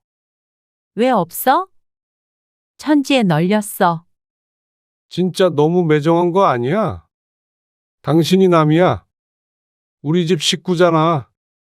식구를 그렇게 몸종처럼 부려먹는 사람들이 어디 있어? 나도 이제 노예 생활에서 해방될 거야. 노예라니. 당신이 딸이 없어서 망정이지. 당신 자식이 나처럼 산다고 생각해봐. 억장이 안 무너지겠어? 할 말을 잃은 남편에게 양 씨는 쐐기를 박았습니다. 이혼 서류는 내가 가져왔어. 늘 서랍장에 넣어둘 테니까 제사 지내고 싶어지면 언제든지 말해. 나는 오늘 이후로 시집 근처도 안 갈 거고 아무 전화도 안 받을 거야. 이렇게까지 해야겠어? 당신도 마음 안 편할 텐데. 무슨 소리야? 몸도 마음도 이렇게 편한 적이 없었는데. 단순히 남편에게 겁을 주기 위한 말이 아니었습니다. 또다시 부당한 대우를 받는다면 이혼도 불사할 작정이었습니다. 아직 아들이 결혼을 앞두고 있으니 마지막 기회라고 생각하고 잠시 보류했을 뿐이었습니다. 이번 일을 겪고 가장 실망한 것은 시어머니도 시누이들도 아니었습니다. 바로 남편이었습니다. 그렇기에 양씨 마음속에선 남편과의 관계가 꺼진 불처럼 느껴졌습니다. 지금으로서는 돌이킬 수도 없었고 그러고 싶지도 않았습니다. 한동안 양씨는 힘든 치료의 시기를 겪었습니다. 그런 양씨를 지켜본 남편은 그제서야 치료만으로도 버거운 아내를 고통스럽게 했다는 사실을 깨달았는지 양씨에게 신경을 많이 썼습니다. 그동안 미안했고 또 고생했다며 선을 두드리는 모습을 보고 양씨는 지켜보기로 했습니다. 과연 그 말이 진심인지 말이죠.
이거 입은 거 자랑하려고 얼른 왔지. 이게 그렇게 비싼 거라며? 아우, 엄마. 일단 장모님 가시고 얘기하셔요. 에이, 오늘 우리가 이 옷 입고 갔다가 모임 사람들 얼마나 뒤집어졌는 줄 알아? 지난번에 너희가 200만 원짜리라고 했을 때 안 믿었는데 말이야. 무슨 이런 비싼 잠바가 다 있냐? 따뜻하다 못해서 아주 땀이 주룩주룩 나더라. 아이고, 애들이 여기도 사들였나 보네. 등산 스타일로다가. 아, 이거 장인어른이 자주 입으시는 스타일이잖아요. 잘 어울리는 걸로 고른 거예요. 가격 상관없이. 저희는 이만 가보겠습니다. 아니, 왜 벌써 가세요? 차라도 드시고 가지. 엄마 그게 아니고 박서방이 그래도 신경 써서 고른 거야. 박서방 핑계 대지 마. 박서방이 골랐다고 해도 네 책임이야. 너조차도 부모 생각을 안 하는데 피 한 방울 안 섞인 사위가 처부모를 신경이나 쓰겠냐? 너는 그냥 그렇게 시집 식구들만 신경 쓰면서 살아. 양쪽으로 피곤해하지 말고. 아, 엄마. 왜 그렇게 말해? 나는 너를 이제 우리 집 식구 아니라고 생각하고 살게. 자, 이 잠바 도로 가져가라. 팔아서 몸조리 하는데 보태던가. 오늘 이야기 속 주인공은 61세 선유선 씨입니다. 그리고 그녀의 딸과 사위에 관한 이야기이죠. 손 씨는 딸이 평생 애지중지 키운 딸이 결혼하고 나서부터는 남이 된 것 같은 기분이었습니다. 정말 말 그대로 시집을 보내버린 것 같았죠. 당연히 친부모보다 시부모가 어려운 것은 이해가 갔고 거기에 더 신경을 쓴다고 해서 딸이 걱정될지언정 큰 불만이 있지는 않았습니다. 도가 지나치기 전까진 정말로 그랬습니다. 내 딸이 시집살이 하지는 않을까, 힘들지 않을까, 늘 그 걱정뿐이었습니다. 그런데 반반 보태서 시킨 결혼인데 어떻게 이렇게 양가 부모를 차별할 수 있는지 이제는 억울할 지경이었습니다. 도움이 필요할 때는 늘 손씨 부부를 찾는 딸과 사위는 정작 효도는 한쪽에만 했고 손씨 부부는 자식의 도움을 바라기 힘들었습니다. 이럴 줄 알았으면 차라리 딸을 맨몸으로 시집 보낼 걸 그랬다는 생각이 들었습니다. 사돈네 식구가 되어버린 것 같은데 그 돈으로 노후라도 챙길 걸 하고 후회했죠. 손씨 부부는 이제는 자식에게 퍼주기만 하는 바보 노릇은 그만하기로 했습니다. 딸 사위가 사돈네에겐 몇백짜리 명품 패딩을 주고 자신들에게는 등산 점퍼를 선물한 이후로 말이죠. 손씨 부부는 딸만 둘이 있었습니다. 젊었을 땐 시어머니로부터 아들을 하나 더 낳아야 한다는 말은 들었지만 그것도 한때였습니다. 이제는 아들보다도 딸 둘 가진 것이 부러움을 사는 때가 되었습니다. 손 씨의 딸들도 참 살가웠습니다. 두 딸 모두 취직하고 나서도 손 씨 부부와 함께 살았습니다.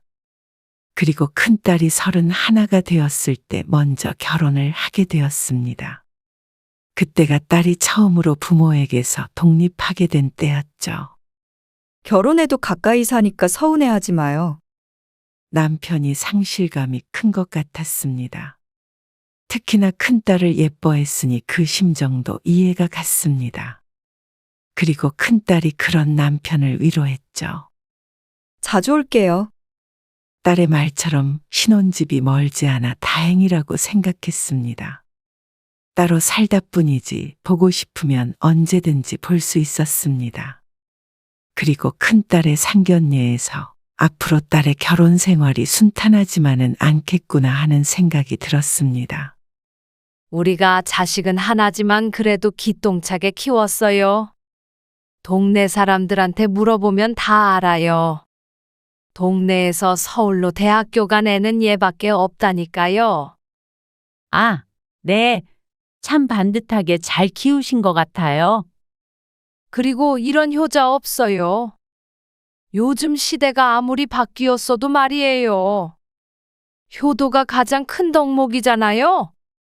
흐뭇하게 웃으며 사위를 쳐다보며 웃던 안사돈. 그리고 칭찬받아 쑥스러운 듯한 사위를 보며 손 씨는 딴 생각을 하고 있었습니다. 옛날이라면 효자가 장점이 되겠지만 요즘 세상에서는 효자는 피해야 한다는 우스갯소리가 있다는 걸 안사돈은 모르고 있는 것 같았습니다. 사돈네는 손 씨 부부보다 10살은 더 많았고 하는 말을 들어보면 상당히 옛 스타일을 고수하는 것 같았지만 결혼식은 신세대였습니다. 어쨌거나 요즘에는 다들 반반씩 한다잖아요. 젊은 사람들이니까 우리 때랑 또 다르죠. 아, 그렇죠?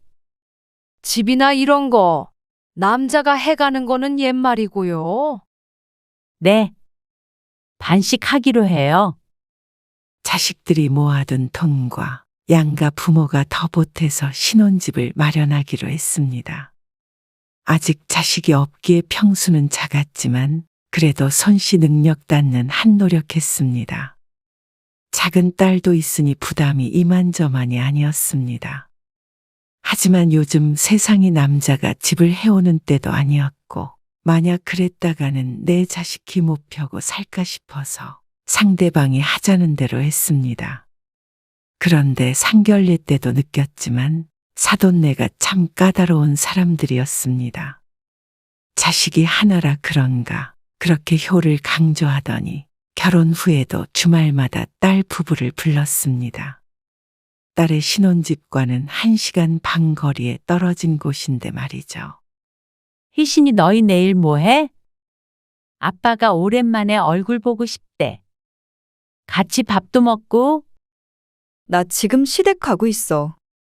지난주에 다녀왔잖아. 이번에 김장하신다고 해서. 아, 지난주에 한 거 아니고? 아니, 지난주에는 뭐 준비한다고. 고생이 많네. 손 씨의 말에 따른 작게 한숨을 쉬었습니다. 사위와 함께 있는지 차마 하소연은 못하지만 가슴이 답답한 것이 휴대폰 너머로도 느껴졌습니다.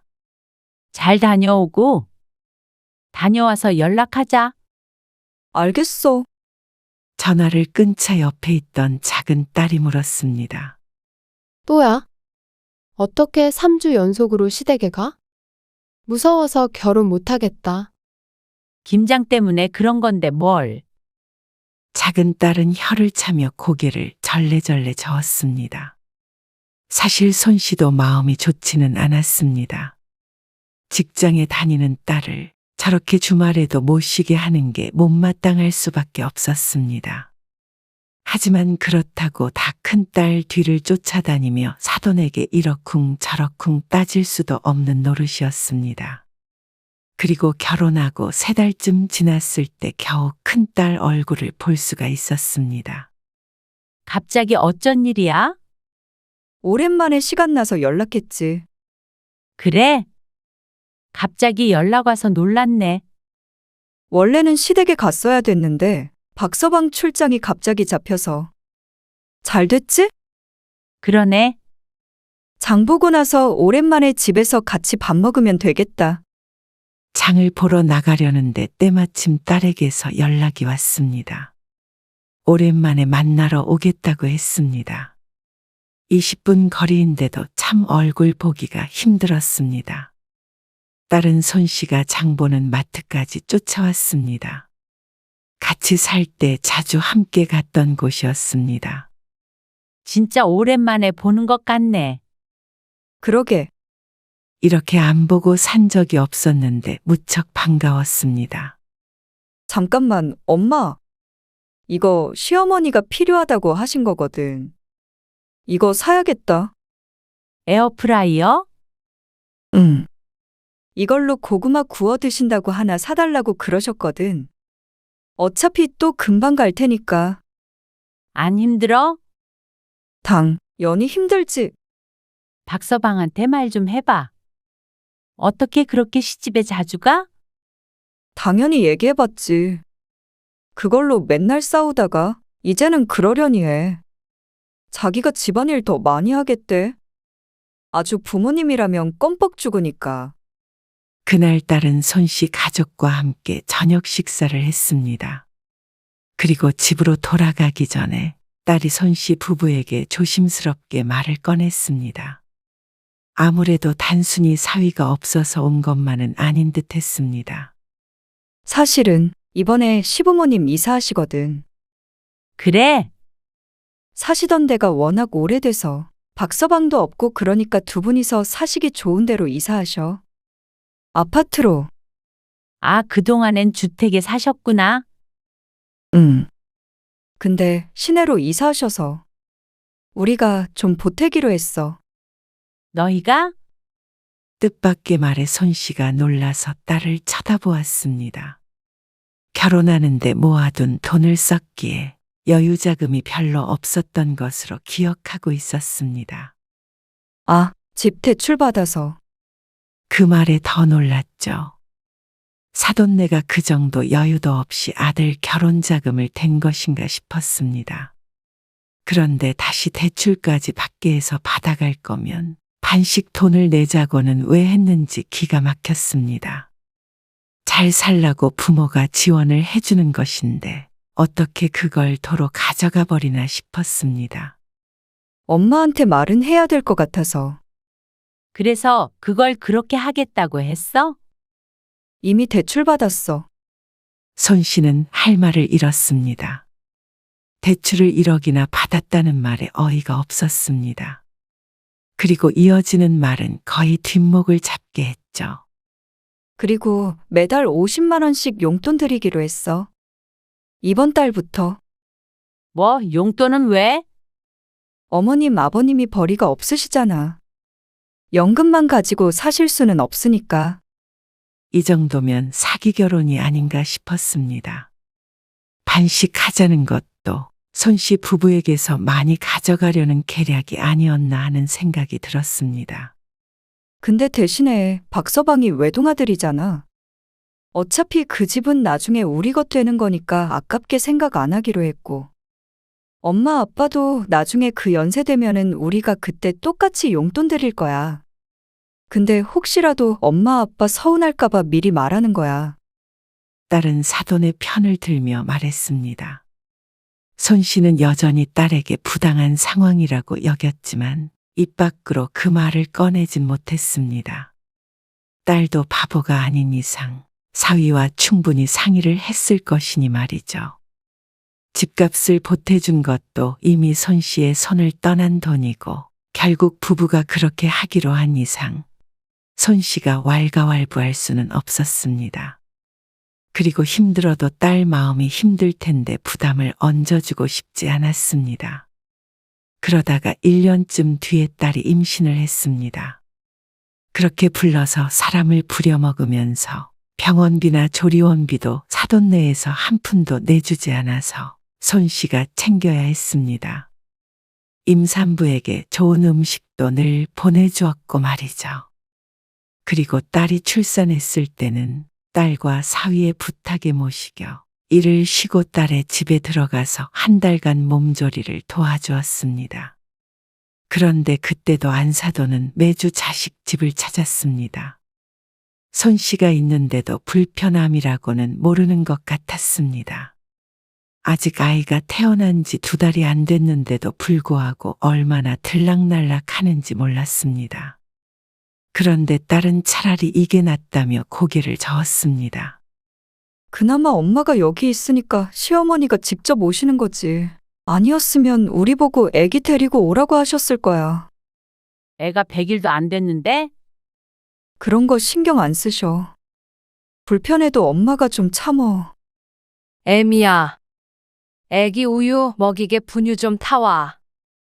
손수건에다가 따뜻한 물 좀 묻혀오고. 여기 목에 뭐가 묻었네.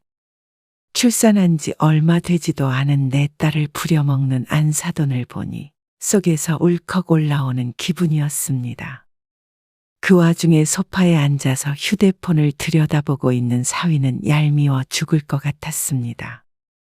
박서방, 분유 좀 타. 내가 손수건 적셔올 테니까. 자리에서 일어나려는 딸을 말리고 손 씨가 사위에게 말했습니다.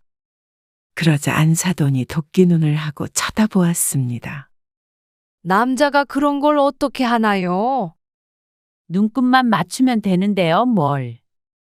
그러자 딸이 자리에서 일어나며 말했습니다. 제가 타올게요. 그런 신경전마저 불편해하는 딸 때문에 그 뒤부터는 손 씨도 안사돈이 오면 그저 가만히 있었습니다. 나중에 손 씨가 없을 때 사돈에게 무슨 말을 들을지 모르니 괜히 빌미를 주지 말자고 생각했습니다. 딸 몸조리를 해주러 왔지만 굳은 일은 모두 손 씨의 몫이었습니다. 사돈은 애를 보느라 바빴는데 정작 칭얼거리거나 기저귀를 갈거나 하는 것은 자기 손으로 하지 않았습니다. 그걸 보니 딸이 고생이 많겠다 싶었습니다. 운도 지지리도 없고 말이죠.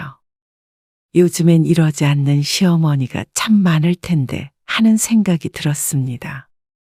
한 달 내내 불편한 시간이 지속됐고 그 당시에는 빨리 약속된 시간이 지나고 집으로 돌아가고 싶었지만 돌아간 뒤로는 손주 얼굴을 더 많이 봐둘 걸 하고 후회하게 되었습니다. 주말에 아이 얼굴을 한번 보려고 해도 쉽지가 않았습니다. 또 사돈네 갔대? 자꾸 부른다는데 어떻게 해? 특히나 손주 얼굴을 제대로 구경도 못 해본 남편이 불만이 많았습니다. 아니, 사돈이 불러도 박서방이 처가에도 가야 합니다 하고 말을 해야 할 거 아니야. 그러게나 말이었습니다. 오라는 걸 며느리가 거절할 수는 없는 노릇일 텐데 사위는 처가 생각은 눈꼽만큼도 안 하는 것 같았습니다. 그래서 그날 밤 남편이 딸에게 조금 서운하다는 뜻의 전화 통화를 한 듯 보였습니다. 손 씨에게 딸이 전화를 걸어 말했습니다. 엄마 아빠가 이해 좀 해줘. 하나밖에 없는 손자라 그런지 워낙 예뻐하셔서. 그렇게 따지면 우리도 하나밖에 없는 손자야. 누구는 손자가 둘인 줄 아는 모양이었습니다. 어쩌면 이렇게 사돈에 대한 배려심이 없는지 몰랐습니다. 처음엔 딸이 걱정이 되었습니다. 하지만 시간이 지날수록 딸도 거기에 익숙해져서 이제는 무슨 일이든 시집이 먼저였습니다. 엄마, 이번 명절부터 말이야. 명절을 보름 정도 앞둔 어느 날이었습니다. 딸에게서 전화를 받았습니다. 명절에 안 가고 다음 주나 아니면 명절 끝나고 주말에 한번 집에 들를게. 그게 무슨 말이야? 명절에 시댁에 갔다가 엄마 집에 가면 시간이 너무 늦잖아. 근데 우리도 다음 날 하루 정도는 쉬어야 되니까. 그래야 박서방도 일을 가지. 그래서 아예 안 오겠다고? 아예 안 가는 건 아니고. 가까운데 꼭 명절에 볼 필요는 없으니까. 원래도 명절이면 제 시간에 오는 법이 없었습니다. 보통은 명절 당일에 아침을 먹고 자리를 뜨지 않나 싶었는데 온갖 친척을 다 만나고 오느라 딸네 가족이 손 씨의 집에 도착하면 늘 저녁 먹을 시간이 되었습니다. 그래서 하룻밤 자고 갔는데 그것마저도 부담스러운 듯이 말하는 딸에게 손 씨는 서운할 수밖에 없었습니다. 딸이 한 말처럼 가까이 사니까 언제든지 볼 수 있다면 섭섭하지도 않았습니다.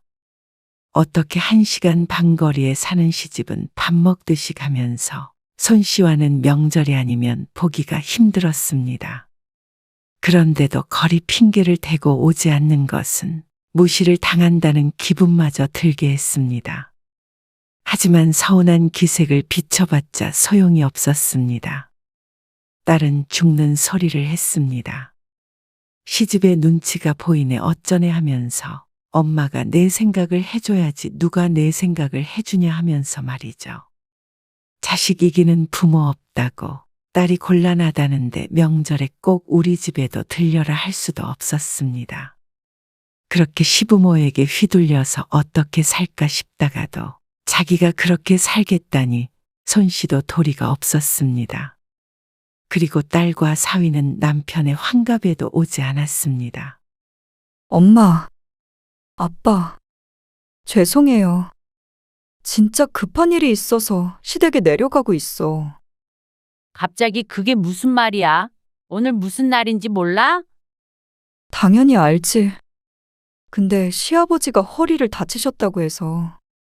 그래서 지금 당장 내려가야 되는 일이라고? 안 그러면 어머님 노발대발하신다.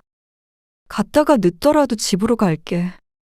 손 씨는 큰딸의 전화를 끊고 남편의 눈치를 봤습니다. 이미 통화 내용이 파악이 된 듯했습니다. 진짜 언니랑 형부 너무한 거 아니야? 아무리 그래도 그냥 생신도 아니고 환갑이잖아. 작은 딸이 화내는 목소리를 들으며 손 씨도 남편도 표정이 좋지 않았습니다.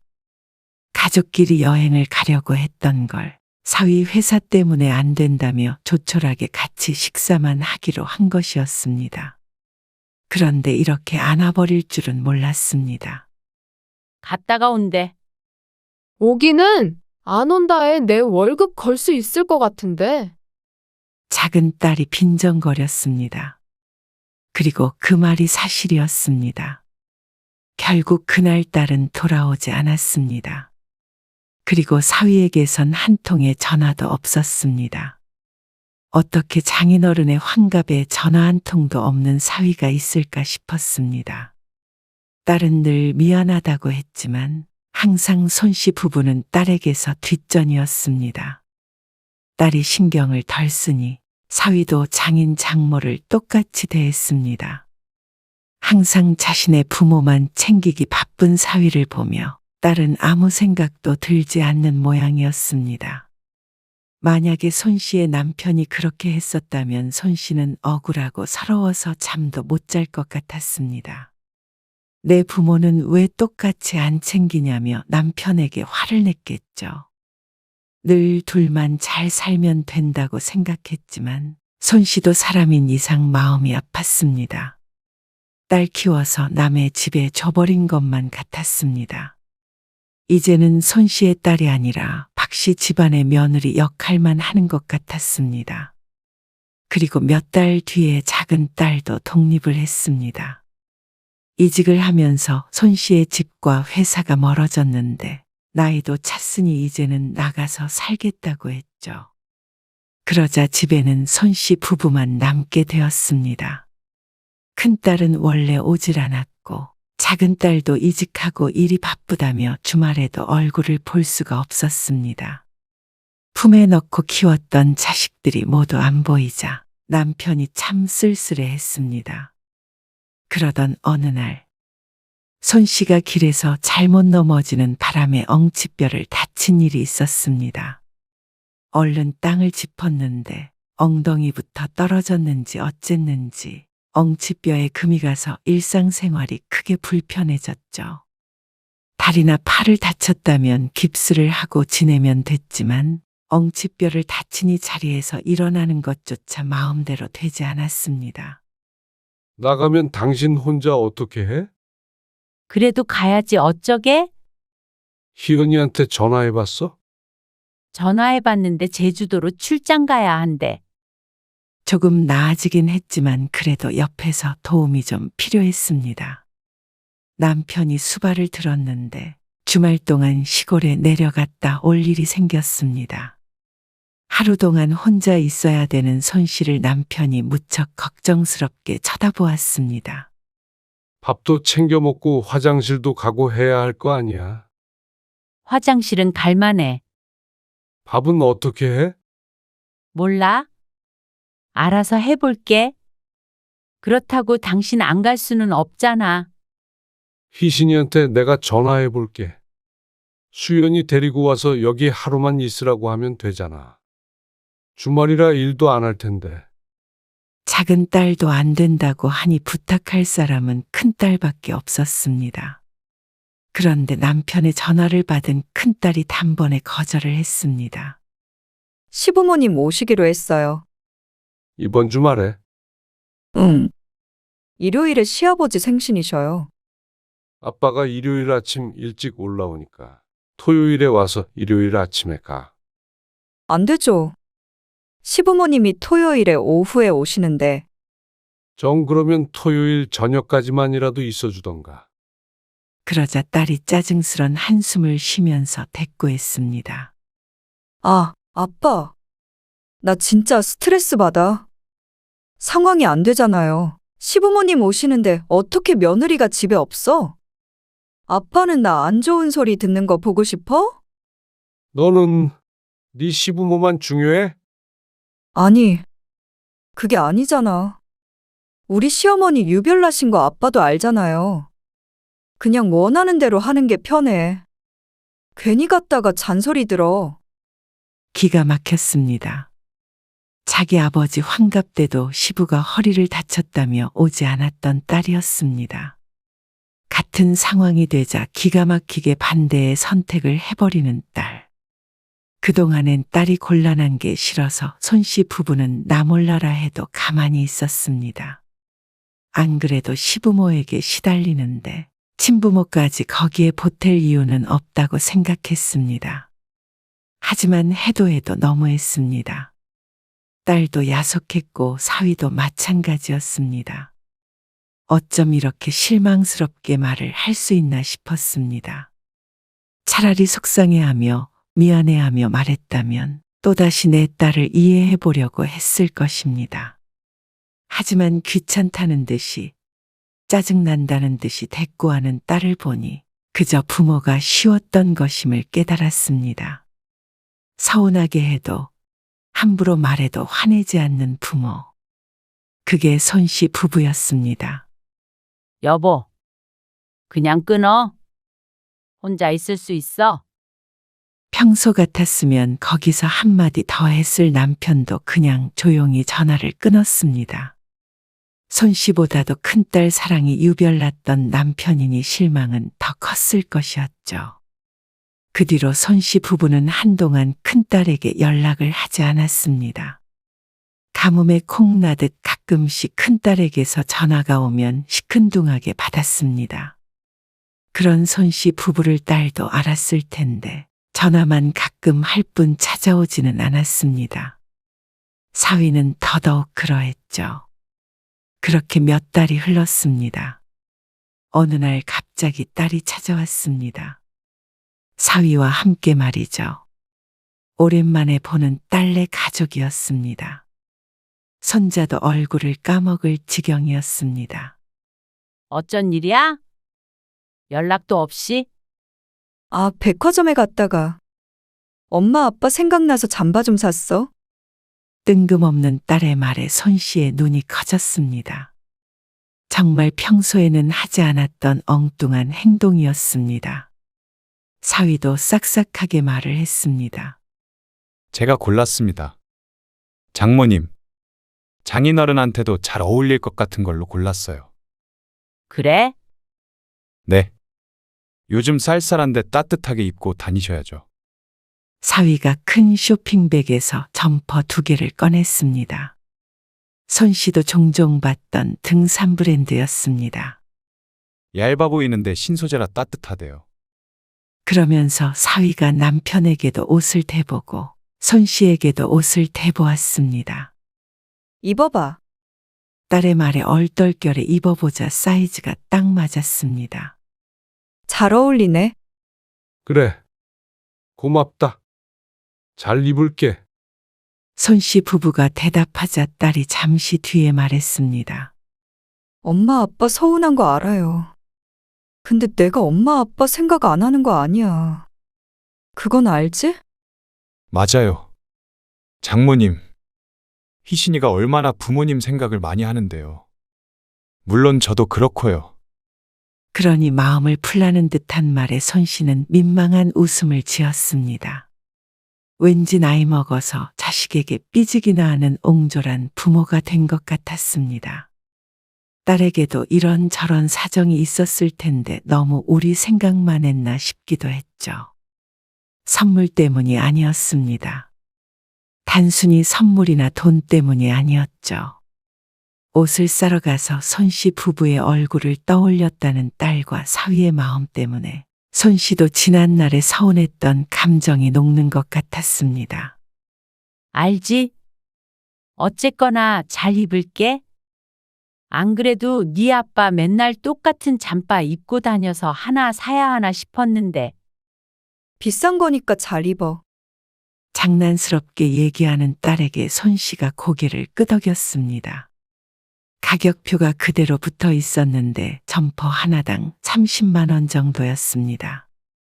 딸이 거금을 썼다고 생각했습니다. 그런데 딸이 이렇게 찾아온 게 선물을 주기 위해서도 있지만 새로운 소식이 있다고 했습니다. 바로 둘째 소식이었습니다. 뭐? 둘째? 아직 작은 딸은 결혼도 하지 않았는데 큰 딸은 벌써 아이가 둘이었습니다. 축하해. 그러면 일을 또 쉬어야겠네. 몸 무거워지면 그래야겠지, 아무래도. 근데 엄마한테 부탁을 좀 하고 싶은데. 그러면서 둘째 때도 몸조리를 부탁한다고 했습니다. 손씨는 얼른 고개를 끄덕이지 못했습니다. 당시에 그다지 좋은 기억이 있지 않았으니 말이죠. 장모님이 와주시면 저도 마음이 편할 것 같아요. 첫째 때도 산후도우미를 쓰려다가 비용에 놀라 손씨에게 부탁한 것이었습니다. 큰딸이 돌아간 뒤로 손 씨와 남편은 한참을 고민에 빠졌습니다. 자식이 많은 것도 아니고 손주들이 많은 것도 아니고 비록 쉬운 일은 아니지만 자식이 도와달라는데 외면할 수도 없었습니다. 오죽하면 손 씨 부부에게 부탁을 했나 싶기도 했죠. 그래서 손 씨는 지난번처럼 한 달만 가서 도와주기로 했습니다.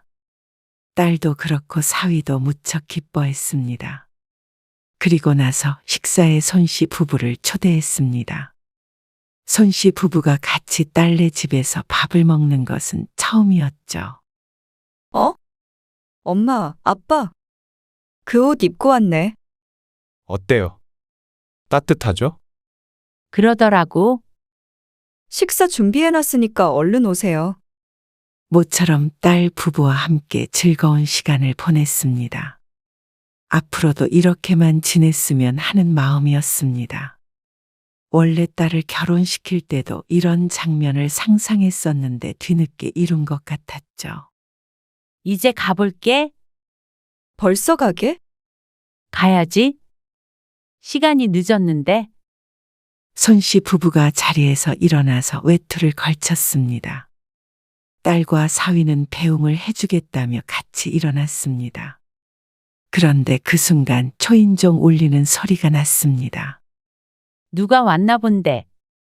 사위가 현관문을 여니 사돈네가 서 있었습니다. 아이고, 우리가 때를 잘못 잡았네. 안녕하셨어요. 서로 어색한 인사를 나눴습니다. 딸의 얼굴을 보니 미리 약속했던 것은 아닌지 당황스러운 기색이 보였습니다. 아, 와서 식사하시고 이제 가시려던 참이었어요. 그러냐? 그럼 잘 맞춰서 왔네. 오늘 여기서 자고 가려고 왔지. 미리 전화 주시지. 이거 입은 거 자랑하려고 얼른 왔지. 안사돈이 입고 있는 패딩을 손으로 쓸며 말했습니다. 한박 웃음이 얼굴에 걸려 있었습니다. 이게 그렇게 비싼 거라며? 아, 일단 장모님 가시고 얘기하셔요. 에이, 오늘 우리가 이 옷 입고 갔다가 모임 사람들 얼마나 뒤집어졌는 줄 알아? 지난번에 200만 원짜리라고 했을 때 안 믿었는데 말이야. 무슨 이런 비싼 잠바가 다 있냐? 따뜻하다 못해서 땀이 주룩주룩 나더라. 그러더니 안사돈이 손 씨 부부가 입은 외투를 눈으로 훑었습니다. 아이고, 애들이 여기도 사들였나 보네. 등산 스타일로다가. 딱 보아도 사돈이 입은 옷은 남달라 보였습니다. 200만 원이 어쩌고 저쩌고 하는 소리만 귓가에 맴돌았습니다. 그리고 손 씨는 자신들이 입은 옷을 내려다 보았습니다. 가격이 10배는 차이가 났습니다. 잘 어울릴 것 같다며 직접 골랐다던 사위의 말이 떠올랐습니다. 어이가 없었습니다. 자신들은 등산복이 어울리고 사돈은 고급 패딩이 어울린다고 생각했나 싶었습니다. 남편도 말없이 있었고 손 씨의 표정도 어두워져 가자 사위가 허둥지둥 변명했습니다. 아, 이거 장인어른이 자주 입으시는 스타일이잖아요. 그렇죠? 평소 등산복 스타일을 많이 입긴 했지만 등산이라고는 안 하는 사람이었습니다. 그냥 가성비가 좋으니 입은 것이었지 비싼 옷을 입을 줄 몰라서 안 입는 건 아니었습니다. 그걸 딸도 사위도 모르지 않을 것이었습니다. 아니, 몰랐다고 하더라도 이런 식으로 차별을 할 수는 없었습니다. 시부모에게는 두 벌에 400을 쓰면서 친부모에게는 다 합쳐도 60만 원짜리 외투를 사주는 딸. 딱 딸내 부부에게 손시부부의 위치는 여기다 하고 알려주는 것 같았습니다. 저희는 이만 가보겠습니다. 아니, 차라도 드시고 가지. 손시부부는 서둘러 집을 나왔고 딸이 쫓아나왔습니다. 엄마 그게 아니고 박서방이 그래도 신경 써서 고른 거야. 박서방 핑계 대지 마. 박서방이 골랐다고 해도 네 책임이야. 너조차도 부모 생각을 안 하는데 피 한 방울 안 섞인 사위가 처부모를 신경이나 쓰겠냐? 어쩌면 이런 물질적인 것으로 사람에게 정이 떨어질 수 있는지 신기했습니다. 마음이라는 것이 눈에 보이지는 않지만 물건의 가치는 눈에 보였습니다. 그리고 그게 사람의 마음과 연관이 없지 않았습니다. 그러니 딸의 마음은 딱 그 정도였을 뿐이었죠. 그걸 모르고 자식을 붙들고 있던 손씨 잘못이었습니다. 너는 그냥 그렇게 시집 식구들만 신경 쓰면서 살아. 양쪽으로 피곤해하지 말고. 이런 대접을 받을 때마다 상처받고 섭섭해하고 다시 마음을 풀고 이제는 그러고 싶지 않았습니다. 몸조리도 너희 시부모에게 맡기던지 퍼줬던 돈 돌려받아서 사람을 쓰던지 알아서 해. 아, 엄마. 왜 그렇게 말해? 나는 너를 이제 우리 집 식구 아니라고 생각하고 살게. 자, 이 잠바 도로 가져가라. 팔아서 몸조리 하는데 보태던가. 손씨 부부는 입고 있던 외투를 벗어서 딸 앞에 던져두었습니다. 엄마. 장모님, 사위가 뒤늦게 나와서 사과했지만 손씨 부부는 등을 돌렸습니다. 앞으로는 볼 일이 없는 얼굴이었습니다. 그렇게 나오니 차라리 마음이 시원했습니다. 지난날에 받았던 대접에도 불구하고 둘째를 봐주려고 했던 바보 같은 자신을 탓해야 했습니다. 이제는 그런 바보짓은 반복하지 않을 생각이었습니다. 자신의 팔자를 스스로 꼰다는 딸에게 손씨도 더 이상은 해줄 것이 없었습니다. 그렇게 시집 식구 떠받들고 살다가 언젠가는 후회할 날이 올 테죠. 그때까지 부모가 기다려줄 수 있을지는 미지수였습니다.